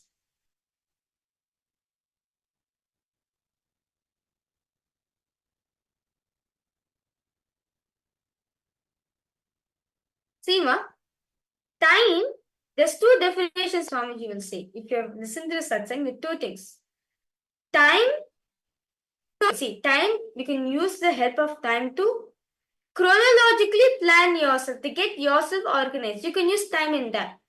But what we do, we get bound by time. To give you the reason that, oh, time is not there for me, I can't manifest time, I'm bound by time. No, actually, we are not bound by time. You are the source for the time, actually. Okay, Malita is asking, when we say time in this context, we mean past, present, and the future, right? Not as on the clock. Yes. Yes. Yes, we mean the past, present, and the future. Yes. See, the time on the clock helps you to plan your day properly. See, Swamiji says, Kala, time. Kala can be roughly translated as time, but it's not just time alone. Time is like the numbers, what you see on the clock, so that you know what the time is and it helps you to organize yourself. Yeah. Yes, like, yeah, the practical time on the clock. Yes, that will help you to plan for your day and I think how to make yourself organized. That is allowed. But you should not get bound by time. What we do is, we get bound by past, present, future. See, the clock will help you in the chronological time. In the chronological level, okay, this happened first, this happened first, this happened next. It'll help you in that. But all of us get bound by the past, present, and future because based on the past, we take the decision in the present and let it affect the future. But going beyond that, not allowing the past to affect the present and the future and going beyond these three dimensions, past, present, and future, is conquering time. See, very beautifully, Swamiji gives an example for this. See, time is actually circular. It's not circular. Time is circular by nature. So, like, this is very beautiful concept as Swamiji speaks about the, something called the,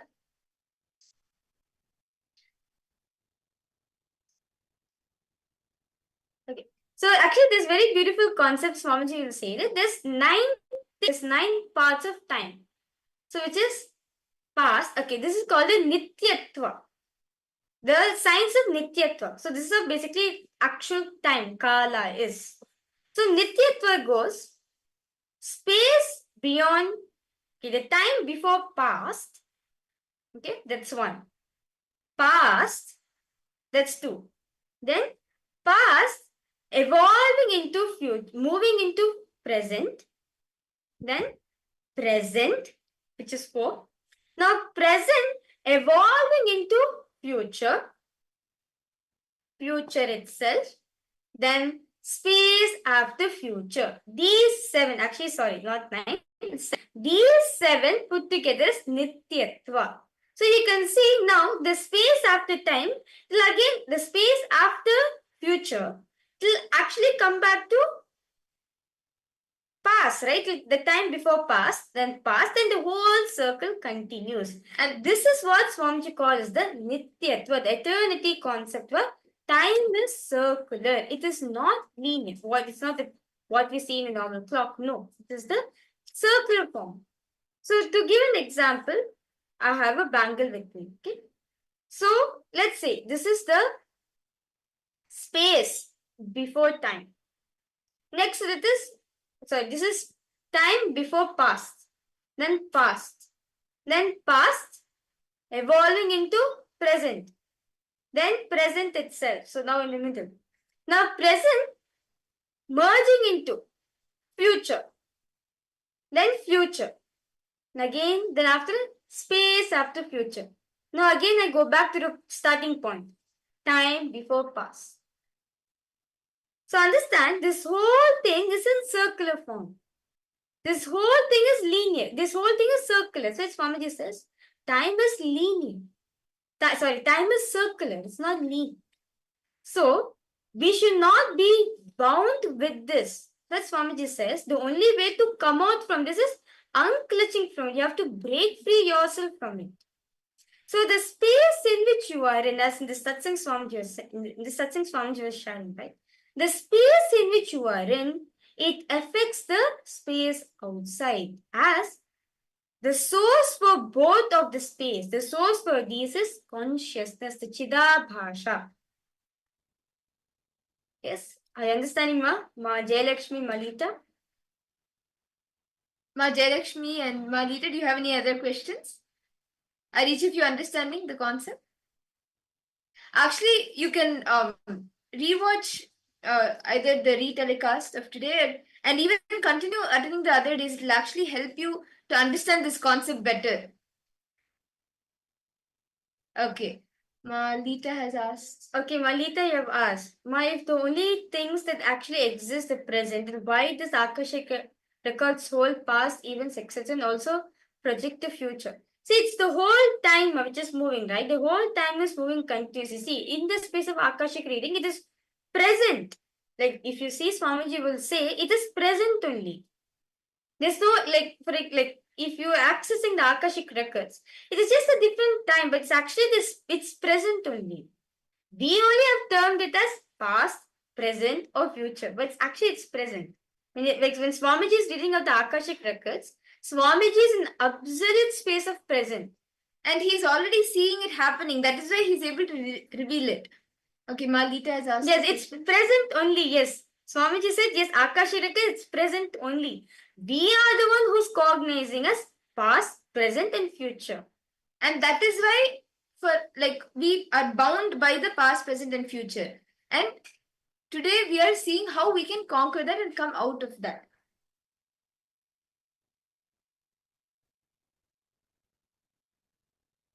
Yes.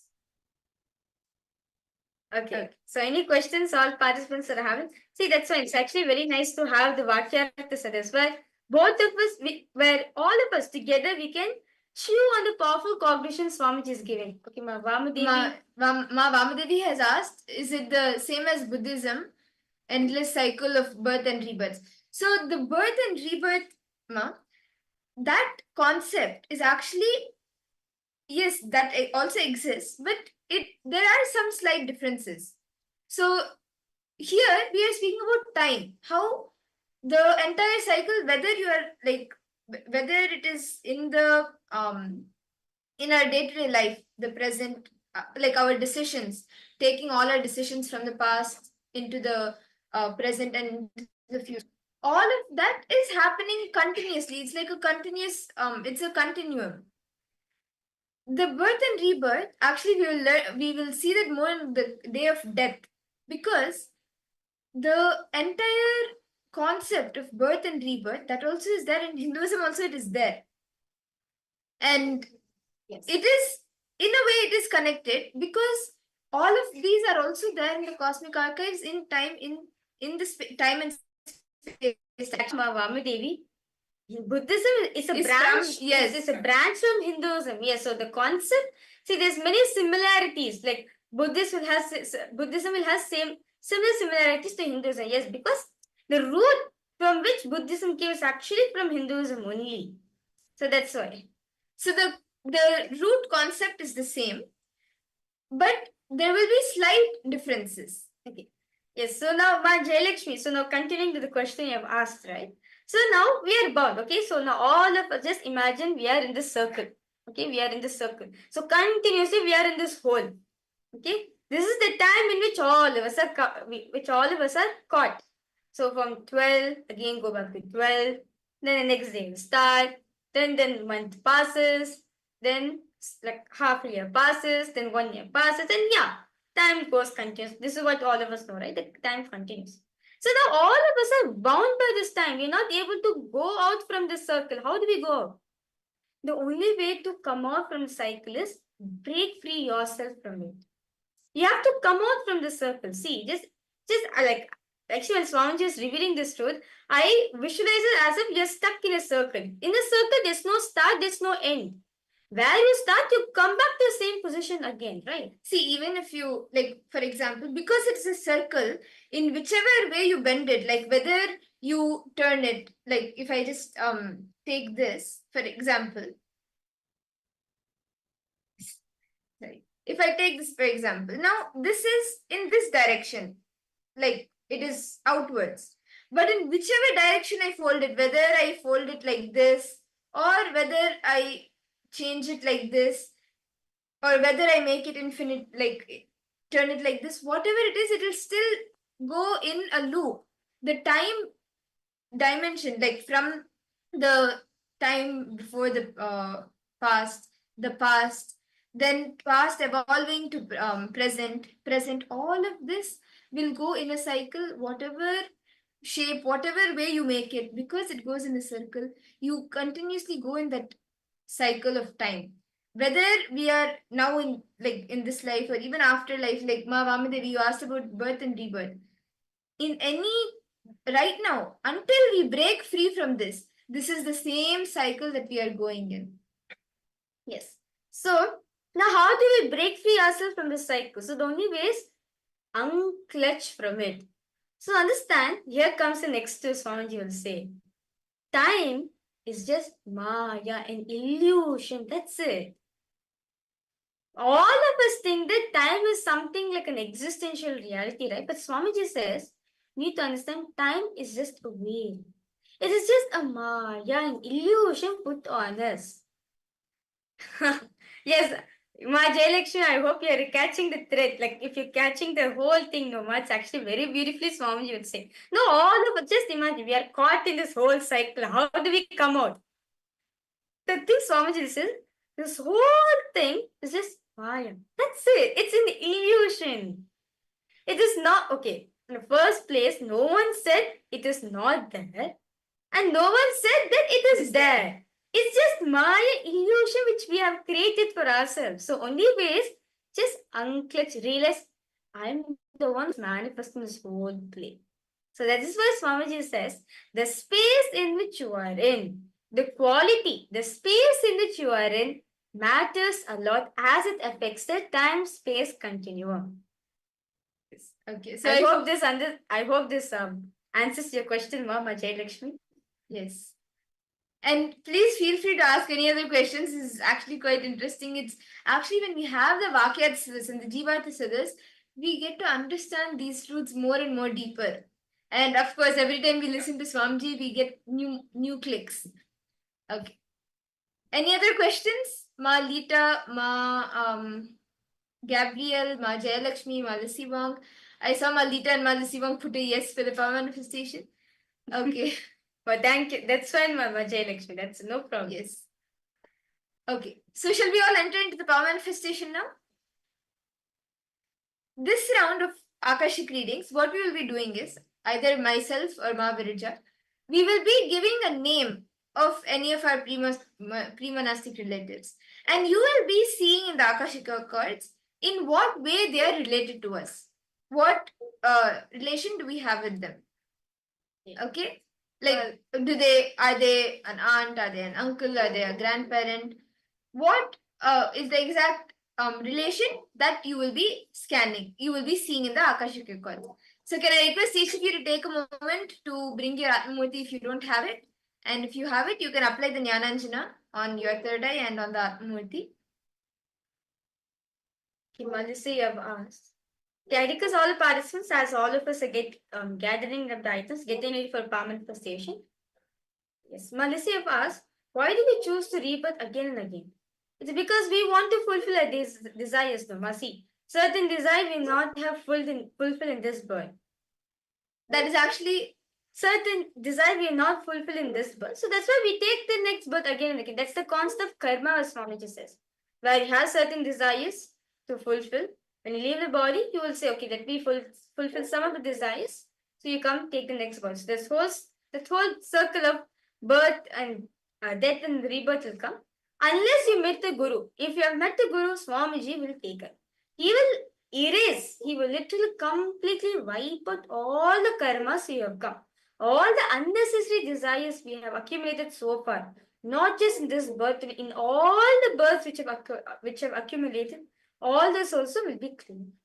Right now, actually, in the interest of time, we may not be able to explain the entire concept of karma, but actually, on the day of Bhiksharana Murti, we expand more on the concept of karma.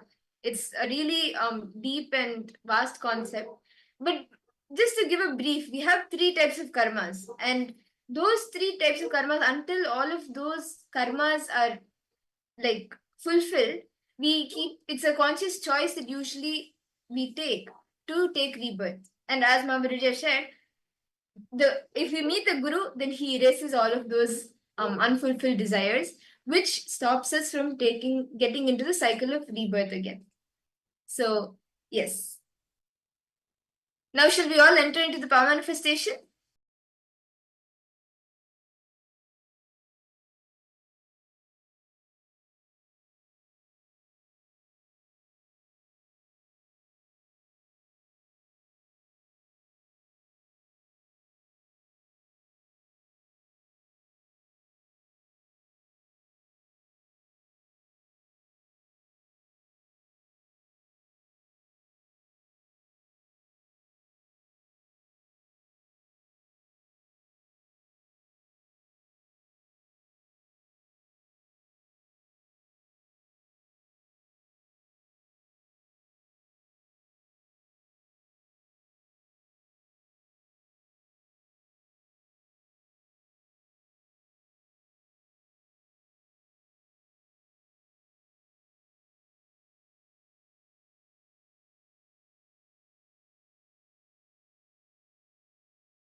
Yes. So shall we all enter into the power manifestation now? I hope each of you have been able to bring your Atmurti and the Aushadha.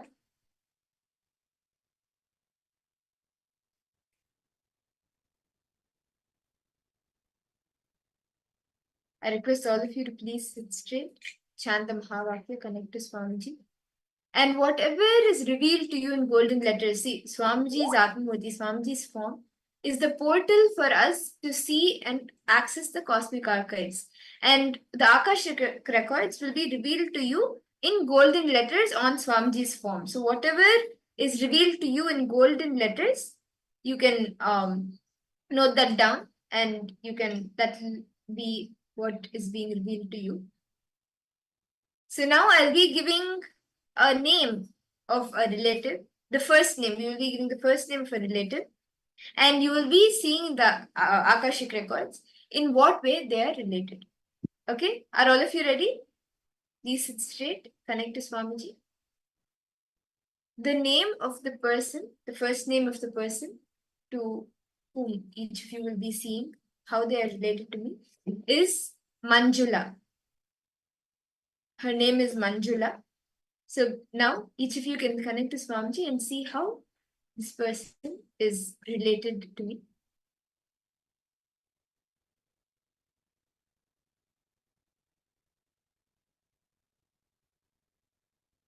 Please chant the Mahavakya intensely.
Okay.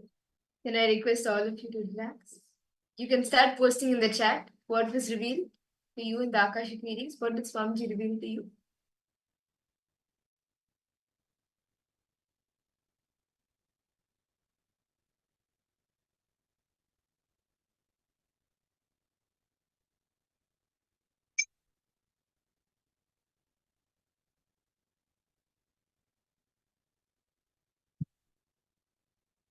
Himaldita has posted an answer.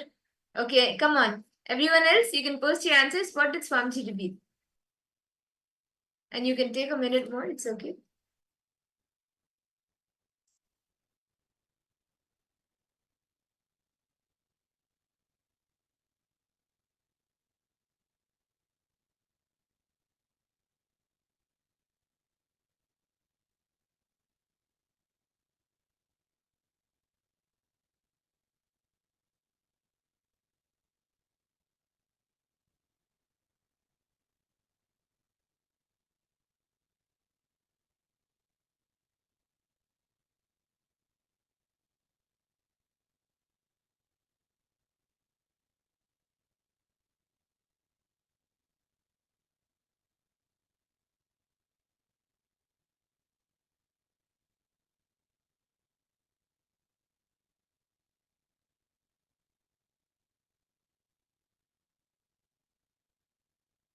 I request each of you to start posting whatever is revealed to you. Ma Lissy Wong, Ma Jayalakshmi, Ma Gabriel, Ma Parameshwari Krishnan, Ma Tanya Devane. Each of you can put what was revealed to you.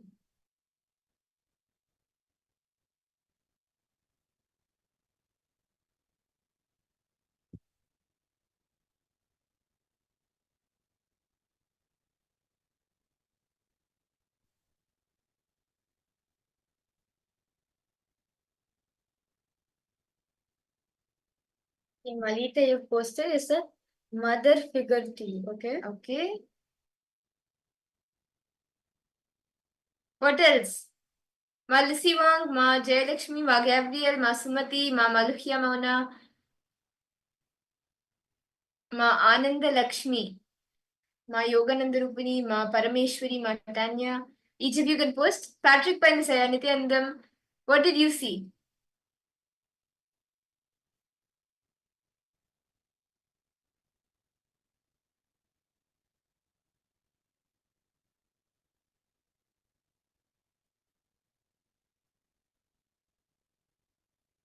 Somebody who has influenced you in a nurturing way. Okay.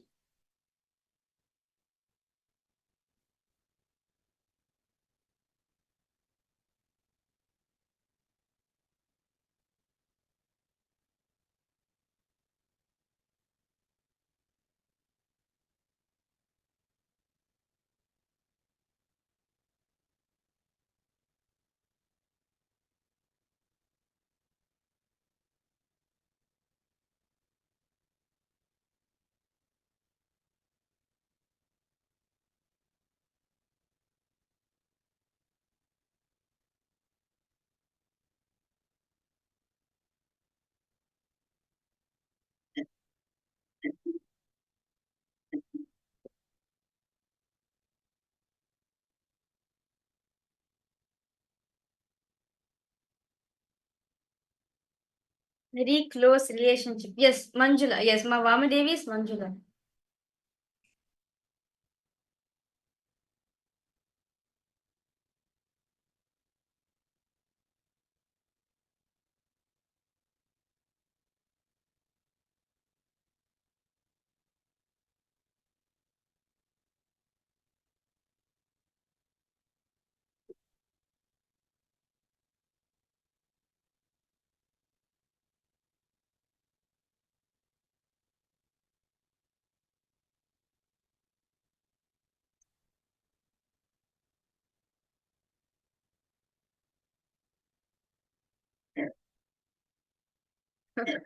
Thank you so much, Ma Jayalakshmi. It's Swamiji's, it is Swamiji's blessings, it's Swamiji's grace and blessings. That's it.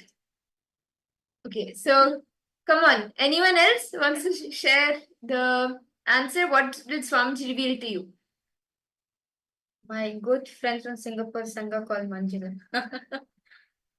Okay, so in this round, you're actually seeing how the person named Manjula is related to me. In the Akashic readings, you are seeing that.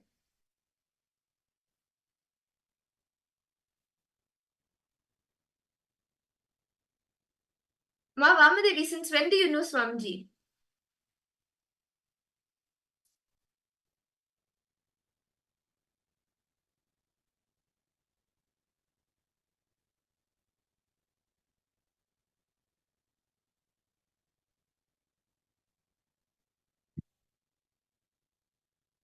Four years. Nice. That's very nice. Okay.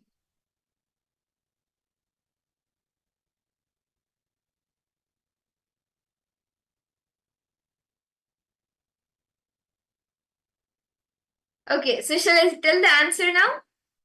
The answer is the person named Manjula. The person named Manjula in my life, she is actually my maternal grandmother. So Yes, this is Malita, that's correct. What is someone who has nurtured her in a way? Yes. yes. Okay. So now let's do another short round, another quick round. This time Avarita will be giving the name of a relative, and all of you will be scanning in which way they are related to her. Okay, so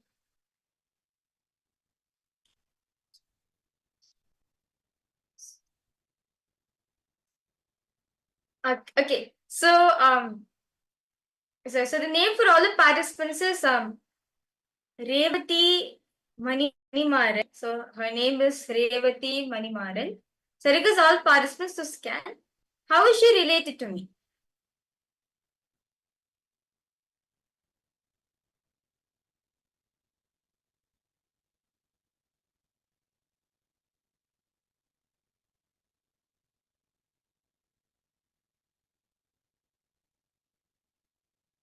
Request all of you to please close your eyes. Connect to Swamiji intensely.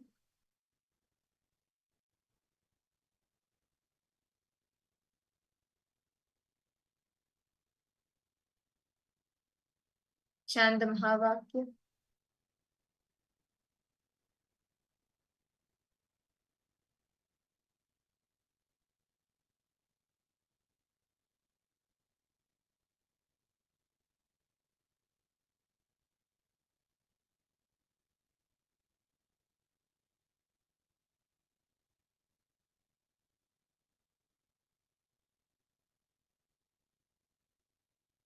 Whatever Swamiji reveals to you in your third eye, in his Atmavati, in golden letters, please reveal what he reveals without filtering anything.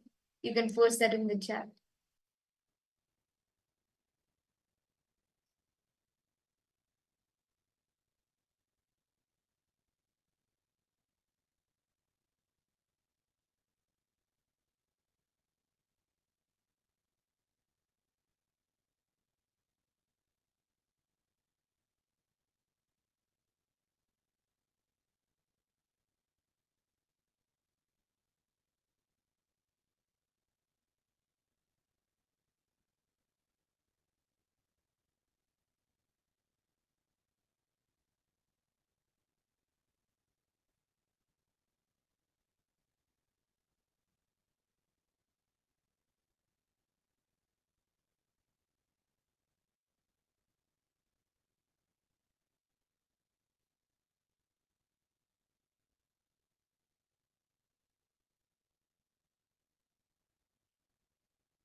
Yes, please relax.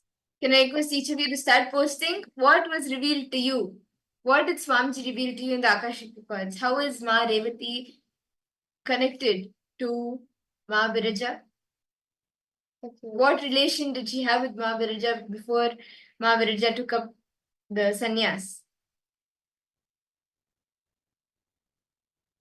Okay, between you and your mom, when your mom had continuous conflicts, you felt your mom liked your siblings, your brother, okay, more than you. So you would be more comfortable speaking their feelings to your aunt instead of your mom. Okay.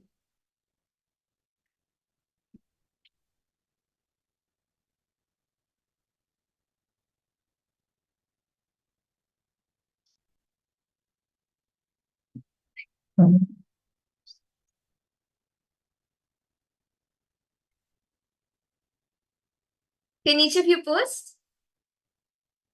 Sister, okay. Any other answers?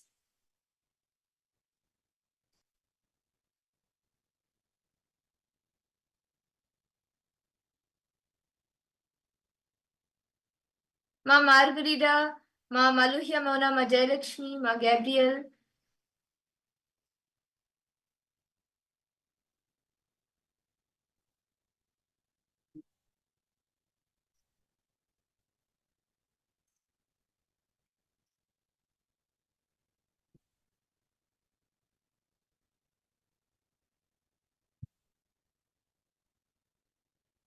Ma Tanya, what did you see?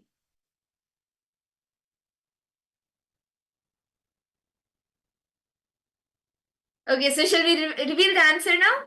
Ma Virija will be revealing the answer. Yes. So, actually, this person named Revati Manimaran is actually my cousin sister. She's my cousin sister, actually. So, she's my dad's my dad's younger brother's daughter, his second daughter.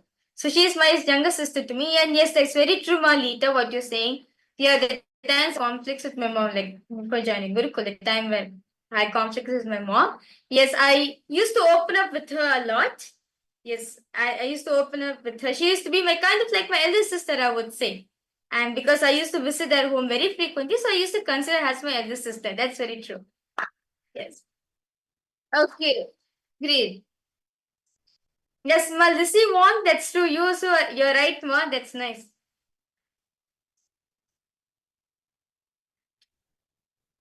Okay. Yes. So with this, so all the participants, so we had like a really wonderful, wonderful day today, where we had wonderful day today, where we learned various different topics about time. What exactly is time? How to conquer time? And like where we explored the various different truths, like Swamiji covered, like we went to the secrets of like what exactly is that, how time, how to conquer time in our life, and how to conquer time, and at the end of the day, how to manifest time for ourselves, how to break free from our time, as very beautifully said, that time is just an illusion. It is neither true nor it is not there. Meaning it's not there. Meaning it's not true nor it's false. It is there. But it's just that our existence, because the conflicts we carry within our inner space, the space in which we are carrying only matters a lot. So at the end, all of us received the beautiful darshan of Swamiji as Bhagavan Veerabhadramurti, who freed us, who liberate us from the bondage of time and understand life. You can live life without getting bound by time. It is possible. You just need only one thing. Just retain that space of unclutching within yourself. Just have that space of unclutching within yourself.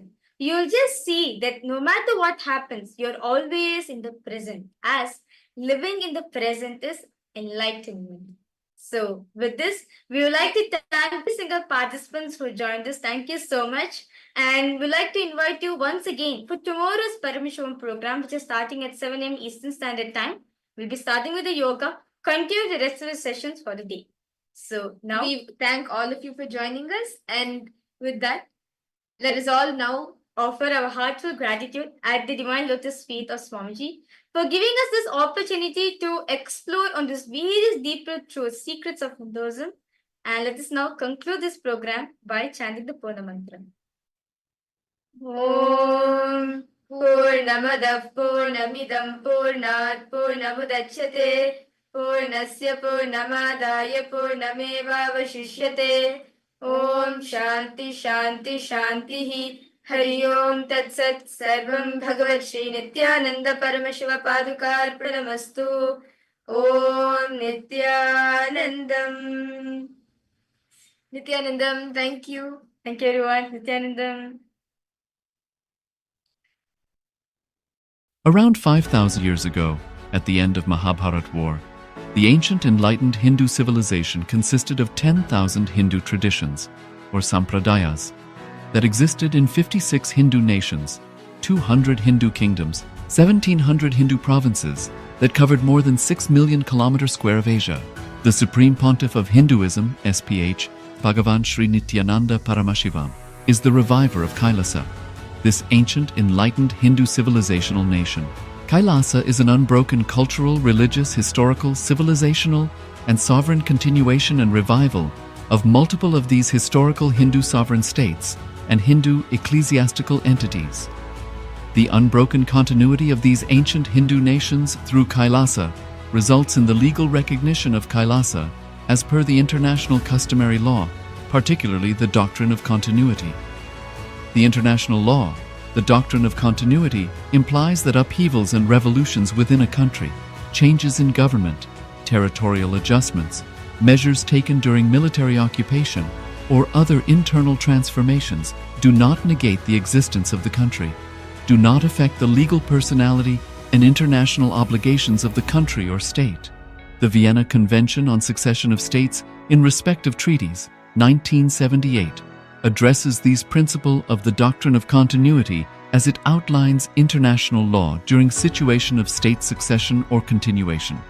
International law recognizes a state's legal personality by recognizing its identity. This perspective extends even during the period when the given state or country is annexed or occupied by a foreign power. Even in such cases, the legal personality of the state is considered to persist, enabling its subsequent re-establishment. Historical examples dating back to the 18th century include cases like Portugal and Genoa that were re-established after the Vienna Congress of 1815. More recent examples include countries such as Poland, Ethiopia, Czechoslovakia, Albania, and Austria that were re-established after World War II. Even when a nation is deprived of its territory, the nation continues to exist. Its sovereignty and international legal personality continues to persist. The Dalai Lama, as the spiritual and temporal leader of Tibet, exemplifies this principle. In 1959, the Dalai Lama was exiled and forced to flee. Despite the challenges faced, the Dalai Lama continues to advocate for the preservation of Tibetan culture and garners worldwide support for Tibetan autonomy on the global stage. Similarly, from 1309 to 1376, the Pope of Catholicism had been in exile in Avignon. Despite this, he was recognized as the head of state as well as head of the church and given full privileges of the position after their return to Rome. Even in 1861, much of the papal territories had been lost, leaving the Pope with no sovereign territory other than the papal residence and related buildings. Yet his temporal powers were still acknowledged. He was recognized as a head of state, and later, the Lateran Treaty of 1929 formally re-established papal sovereignty over the Vatican City. The Sovereign Order of Malta further exemplifies this principle, retaining international recognition as a sovereign entity despite the permanent loss of their territory upon Napoleon's invasion in June 1798. Despite such permanent loss of territory, the sovereignty and the international legal personality of the Sovereign Order of Malta continue to persist. Much later in 1894, the order settled in Rome and acquired two properties, the Magistral Palace and the Magistral Villa that received extraterritorial status. Today, the order maintains diplomatic relations with 112 countries, issues its own diplomatic passports, currency stamps, and vehicle registration plates, and has been granted observer status in the United Nations. All these examples of state re-establishment illustrate the principle of continuity of states, as per international law, that a state's legal personality persists over time. A nation continues to exist even after a complete loss of territory. A far more striking example is of the oceanic countries, which are under the threat of their entire nation being drowned and submerged due to rising sea levels owing to global warming. In response to such existential threat of climate change, Pacific Island nations, including Tuvalu, have enacted constitutional amendments and made international declarations affirming that their nation and their sovereign rights will continue to persist, despite their entire territory being lost to the sea. This proactive stance is highlighted in the Constitution of Tuvalu Act 2023 and the Pacific Islands Forum Declaration of 2021. The Supreme Pontiff of Hinduism, Bhagavan Sri Nithyananda Paramashivoham, through the line of succession, is the present 203rd Emperor of the Hindu Sovereign Kingdom of Surangi Samrajya. He was crowned on the 31st of December 2004 at the age of 26. Thus, by very same principles of the doctrine of continuity, through which the international legal personality of Portugal, Genoa, Poland, Ethiopia, Czechoslovakia, Albania, Austria, Vatican, Tibet, Sovereign Order of Malta, and several other nations has been recognized despite having undergone a period of exile, annexation, occupation by a foreign power, or despite loss of territory.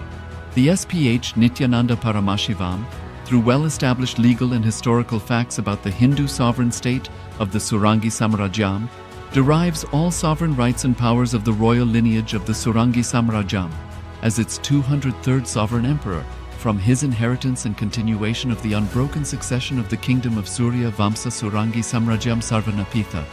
Surya Vamsa Surangi Samrajyam, through unification with 20 other sovereign Hindu states and sovereign ecclesiastical, historical entities, became part of the United States of KAILASA, which thus became a sovereign, independent juridical state, with the SPH Nithyananda Paramashivoham as the sovereign.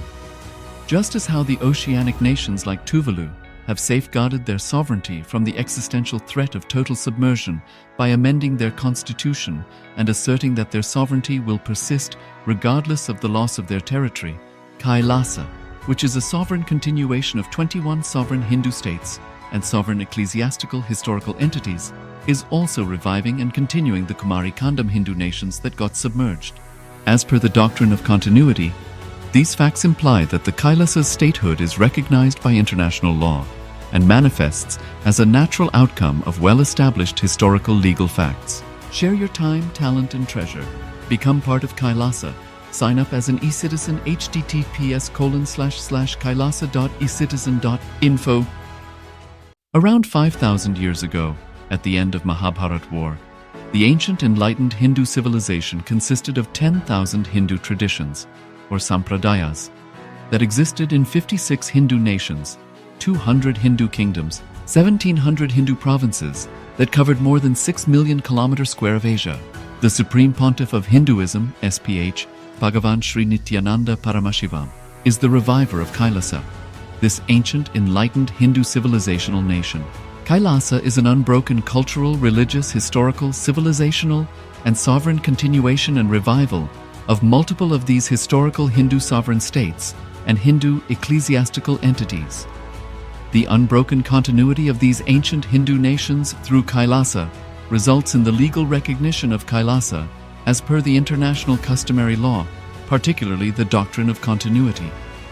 The international law, the doctrine of continuity, implies that upheavals and revolutions within a country, changes in government, territorial adjustments, measures taken during military occupation, or other internal transformations do not negate the existence of the country, do not affect the legal personality and international obligations of the country or state.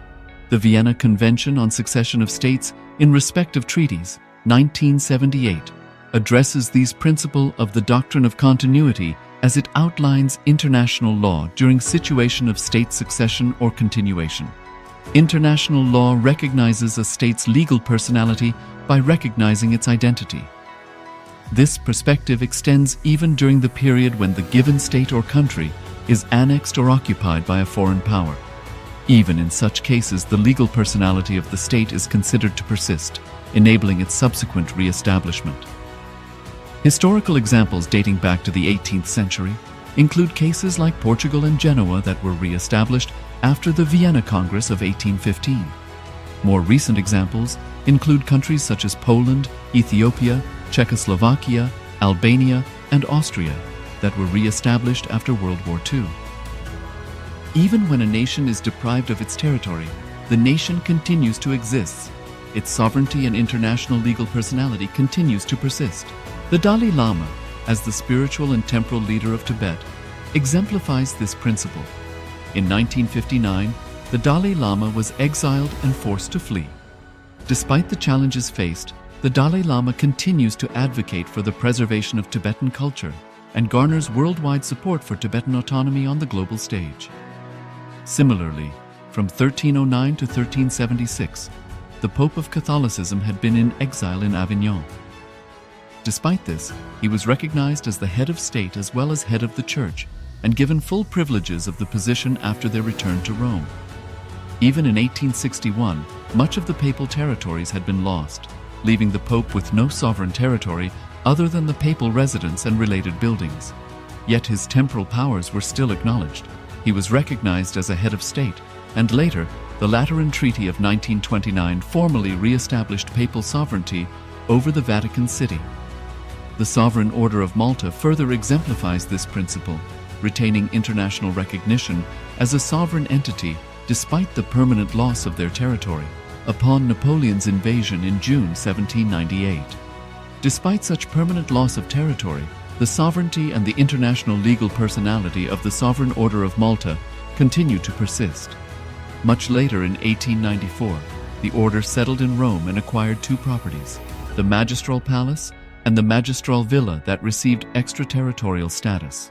Today, the order maintains diplomatic relations with 112 countries, issues its own diplomatic passports, currency, stamps, and vehicle registration plates, and has been granted observer status in the United Nations. All these examples of state re-establishment illustrate the principle of continuity of states, as per international law, that a state's legal personality persists over time. A nation continues to exist even after a complete loss of territory. A far more striking example is of the oceanic countries, which are under the threat of their entire nation being drowned and submerged due to rising sea levels owing to global warming. In response to such existential threat of climate change, Pacific Island nations, including Tuvalu, have enacted constitutional amendments and made international declarations affirming that their nation and their sovereign rights will continue to persist, despite their entire territory being lost to the sea. This proactive stance is highlighted in the Constitution of Tuvalu Act 2023 and the Pacific Islands Forum Declaration of 2021. The Supreme Pontiff of Hinduism, Bhagavan Sri Nithyananda Paramashivoham, through the line of succession is the present 203rd Emperor of the Hindu Sovereign Kingdom of Surangi Samrajya.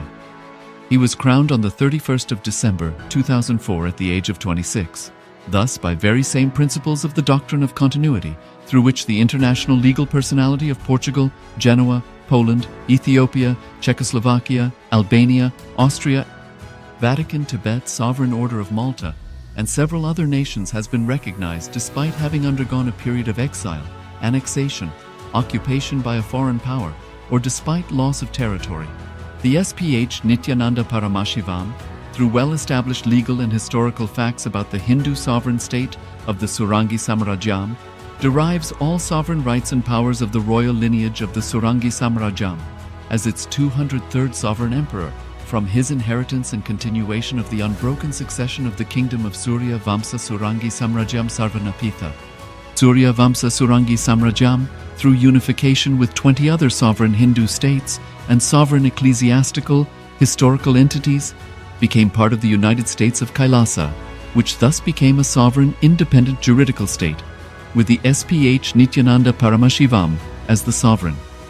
Just as how the oceanic nations like Tuvalu have safeguarded their sovereignty from the existential threat of total submersion by amending their constitution and asserting that their sovereignty will persist regardless of the loss of their territory, KAILASA, which is a sovereign continuation of 21 sovereign Hindu states and sovereign ecclesiastical historical entities, is also reviving and continuing the Kumari Kandam Hindu nations that got submerged.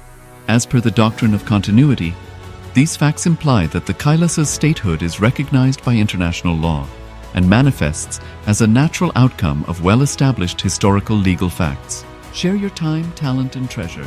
Become part of Kailasa. Sign up as an eCitizen https://kailasa.ecitizen.info.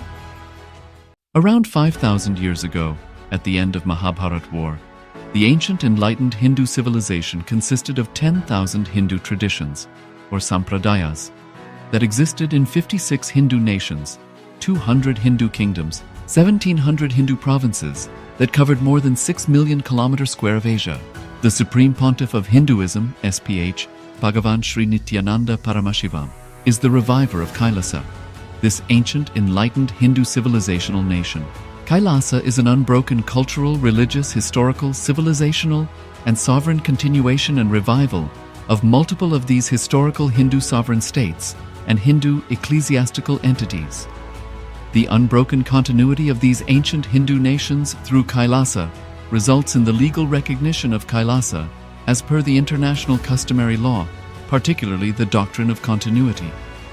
The international law, the doctrine of continuity, implies that upheavals and revolutions within a country, changes in government, territorial adjustments, measures taken during military occupation, or other internal transformations do not negate the existence of the country, do not affect the legal personality and international obligations of the country or state.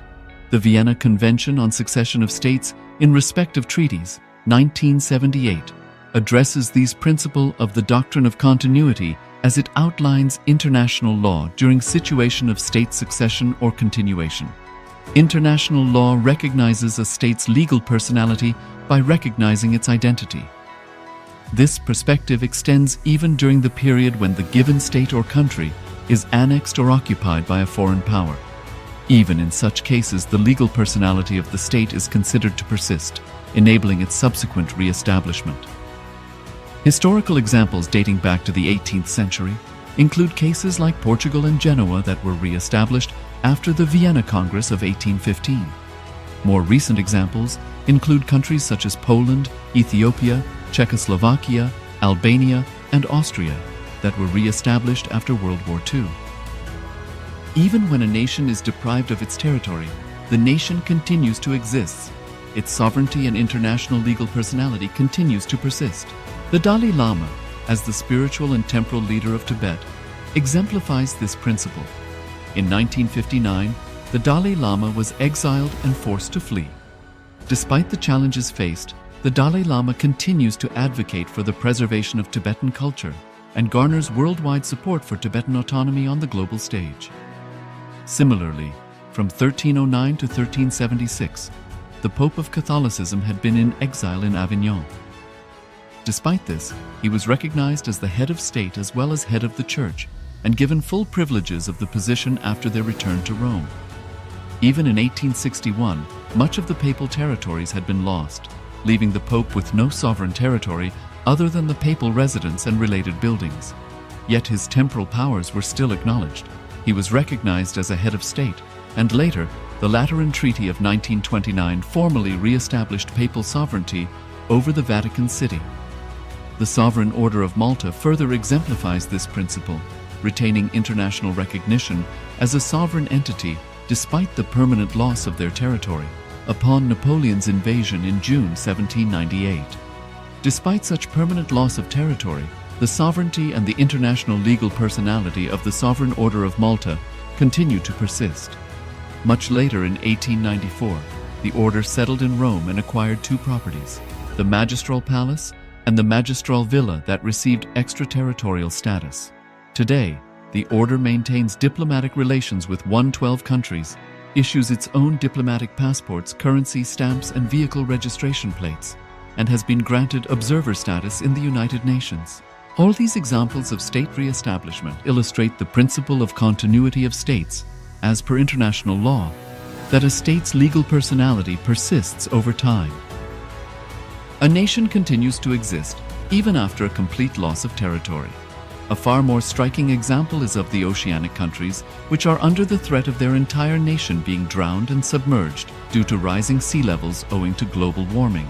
In response to such existential threat of climate change, Pacific Island nations, including Tuvalu, have enacted constitutional amendments and made international declarations affirming that their nation and their sovereign rights will continue to persist, despite their entire territory being lost to the sea. This proactive stance is highlighted in the Constitution of Tuvalu Act 2023 and the Pacific Islands Forum Declaration of 2021. The Supreme Pontiff of Hinduism, Bhagavan Sri Nithyananda Paramashivoham, through the line of succession, is the present 203rd Emperor of the Hindu sovereign kingdom of Surangi Samrajya. He was crowned on the 31st of December 2004 at the age of 26.